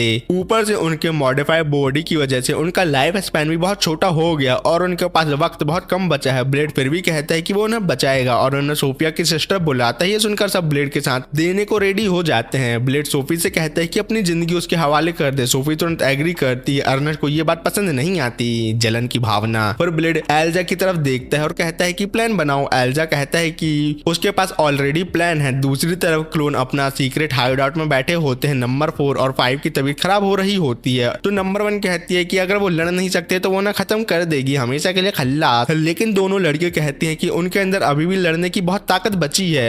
उनका क्रिएटर खुश होता है और उन्हें मोटिवेट करता है कि ग्रेट हीरो को मार दो। नंबर 2 और 3 एक लेटर लेकर आती हैं जिसमें ब्लेड का चैलेंज होता है। नंबर 1 चैलेंज एक्सेप्ट करती है और कहती है कि अब सब खत्म करने का वक्त आ गया है। एकेडमी के अरीना में ब्लेड अपने दोस्तों के साथ क्लोन का वेट कर रहा होता है। सबको लगता है कि वो नहीं आएंगे पर सोफी कहती है वो जरूर आएंगे, जल्दी वो आ जाते हैं और कहते हैं कि आज वो ब्लेड को मार डालेंगे। ब्लेड कहते हैं कि वो बस उन्हें दोस्ती करना चाहता है। एल्जा ईयरपीस से ब्लेड को प्लान समझाता है। ब्लेड अकेले लड़ाई करेगा और सबको बचाएगा बिना किसी को चोट पहुंचाए। ब्लेड अपनी तलवार निकालता है और लड़कियां तुरंत अटैक कर देती है। ब्लेड सिर्फ डॉज करता है और उसे जल्दी समझ आ जाता है कि ये प्लान बहुत ही ज्यादा मुश्किल होने वाला है। इसी बीच एल्जा मास्टरमाइंड को ढूंढ रही होती है पर किंग मजे ले रहा होता है और कहता है कि मास्टरमाइंड को ढूंढो ताकि उन क्लोन को रिप्रोग्राम कर सके। अरीना में ब्लेड को चारों तरफ से अटैक मिलते हैं और उसकी तलवार गिर जाती है। अर्नेस्ट मदद करने जाना चाहती है पर सोफी उसे रोक देती है। ब्लेड बैरियर यूज करके सबको पीछे फेंक देता है। फिर वो स्पेशल बुलेट यूज करता है जो उसके दोस्त ने उसके लिए बनाई होती है। एक क्लोन जो शैडो क्लोन बनाती है उसके अटैक अटैक को वो खत्म कर देता है। फिर एक और क्लोन सुपर स्पीड से अटैक करती है, लेकिन लियोनार्ड का दिया बुलेट उसे बचा लेता है। ब्लेड का सौर टूट जाता है और उसके पास बुलेट खत्म हो जाती है। नंबर 5 उस पर हमला करती है। ब्लेड अर्नेस्ट से चिल्लाकर कहते है बुलेट उस तक पहुंचा दी जाए, पर नंबर 5 उसे कैच करने नहीं देती। तो सोफी अपनी टाइम फ्रीज एबिलिटी यूज करके खुद अरीना में आती है, बुलेट उठाती है और ब्लेड तक पहुंचाती है। फिर वो कहती है कि मेरी पावर यूज करो ब्लेड। ब्लेड उसे एक्सेप्ट करता है और सोफी की पावर एक मैसिव फायर अटैक लॉन्च करता है जो नंबर 5 के एनर्जी पंच काउंटर कर देता है। धीरे धीरे क्लोन थकने लगती हैं। जब धुआं छटता है तो ब्लेड और नंबर 1 अकेले बचे होते हैं। नंबर 1 कहते हैं कि उनका समय खत्म हो गया। उसके हाथ पैर गिरने लगते हैं और वो कोलैप्स हो जाती है। ब्लेड पैनिक में एल्जा से कांटेक्ट करता है, पर एल्जा कहती है कि उनका लाइफ स्पैन सिर्फ 14 दिन का था। क्लेयर उन्हें हील करने आती है, पर कोई फायदा नहीं होता। ब्लेड दुखी हो जाता है और सोफी से कहता है कि अपनी सब सिस्टर को इकट्ठा करे। सोफी 1 कहती है कि वो मरना नहीं चाहती क्योंकि वो अपने ऑर्डर कंप्लीट नहीं कर पाई ब्लेड को मारने का। ब्लेड कहता है कि वो जीती रहे ताकि एक दिन ग्रेट हीरो को सरपास कर सके। सब क्लोन बोलते हैं ये आइडिया मजेदार लगता है। सोफी नंबर 1 से कहती है कि अपने आर्टिफिशियल हीरो पावर यूज करे और ब्लेड से कहती है कि सबकी आत्मा उसके अंदर ट्रांसफर करे। ब्लेड मैजिक यूज करके सब क्लोन की कॉन्शियसनेस रियल सोफी के अंदर डाल देते हैं। इस लड़ाई के बाद ब्लेड हॉस्पिटल में एडमिट हो जाता है टूटी फूटी हालत में। तभी सोफी उससे मिलने आती है और उसके एक्सप्रेशन से ब्लेड पहचान जाता है ये नंबर 1 है। नंबर 1 कहती है कि वो जल्दी ठीक हो जाए ताकि वो जल्दी उसे मार सके। ब्लेड मुस्कुराता है और सोफी कंट्रोल वापस ले लेती है। कुछ हफ्ते बाद किंग स्टूडेंट की ट्रेनिंग के लिए एक जायंट मैजिक बीस्ट भेजता है। छोटे स्टूडेंट तो बेकार साबित होते हैं और कुछ ड्रैगन फॉर्म में भी ट्रांसफॉर्म होकर उसे हरा नहीं पाती। ये मजे में हंसता है और ये सब देखता रहता है। अर्नेस्ट अपने फायर बॉल से उस पर अटैक करते हैं पर कुछ नहीं होता। लियोनार्ड अटैक करता है पर इजीली उड़ा दिया जाता है। सोफी सब सिस्टर पावर यूज करके अटैक करती है पर सिर्फ लियोनार्ड का लेंस टूटता है और कुछ नहीं होता। माँ और योना भी अटैक करते हैं पर कोई असर नहीं होता। तब मॉन्स्टर जोर से गरजता है। किंग कहता है अब असली मजा आएगा। तभी ब्लेड आसमान से गिरता है। मॉन्स्टर के सर पर एक पावरफुल ब्लो लगाता है जो उसे तुरंत गिरा देता है। ब्लेड ग्राउंड पर लैंड करता है, अपनी कड़ी की प्लेट कैच करता है और आराम से खाना शुरू कर देता है जैसे कुछ हुआ ही ना हो, क्योंकि ब्लेड ही सबसे बड़ा हीरो है। चाहे सिचुएशन कितनी भी खतरनाक क्यों ना हो उसे कुछ फर्क नहीं पड़ता। और यहाँ ये एनीमे खत्म होता है। मुझे पता है इस वीडियो में भी अच्छा रिस्पॉन्स नहीं आने वाला, लेकिन मैं वीडियो बनाना नहीं छोड़ूंगा और अगर जनवरी तक इस चैनल में अच्छा रिस्पॉन्स नहीं आया तो न्यू चैनल में वर्क करूंगा। और जो अभी तक यहाँ तक वीडियो देख रहा है उसका दिल से शुक्रिया। मिलते हैं किसी और वीडियो में। Bye bye.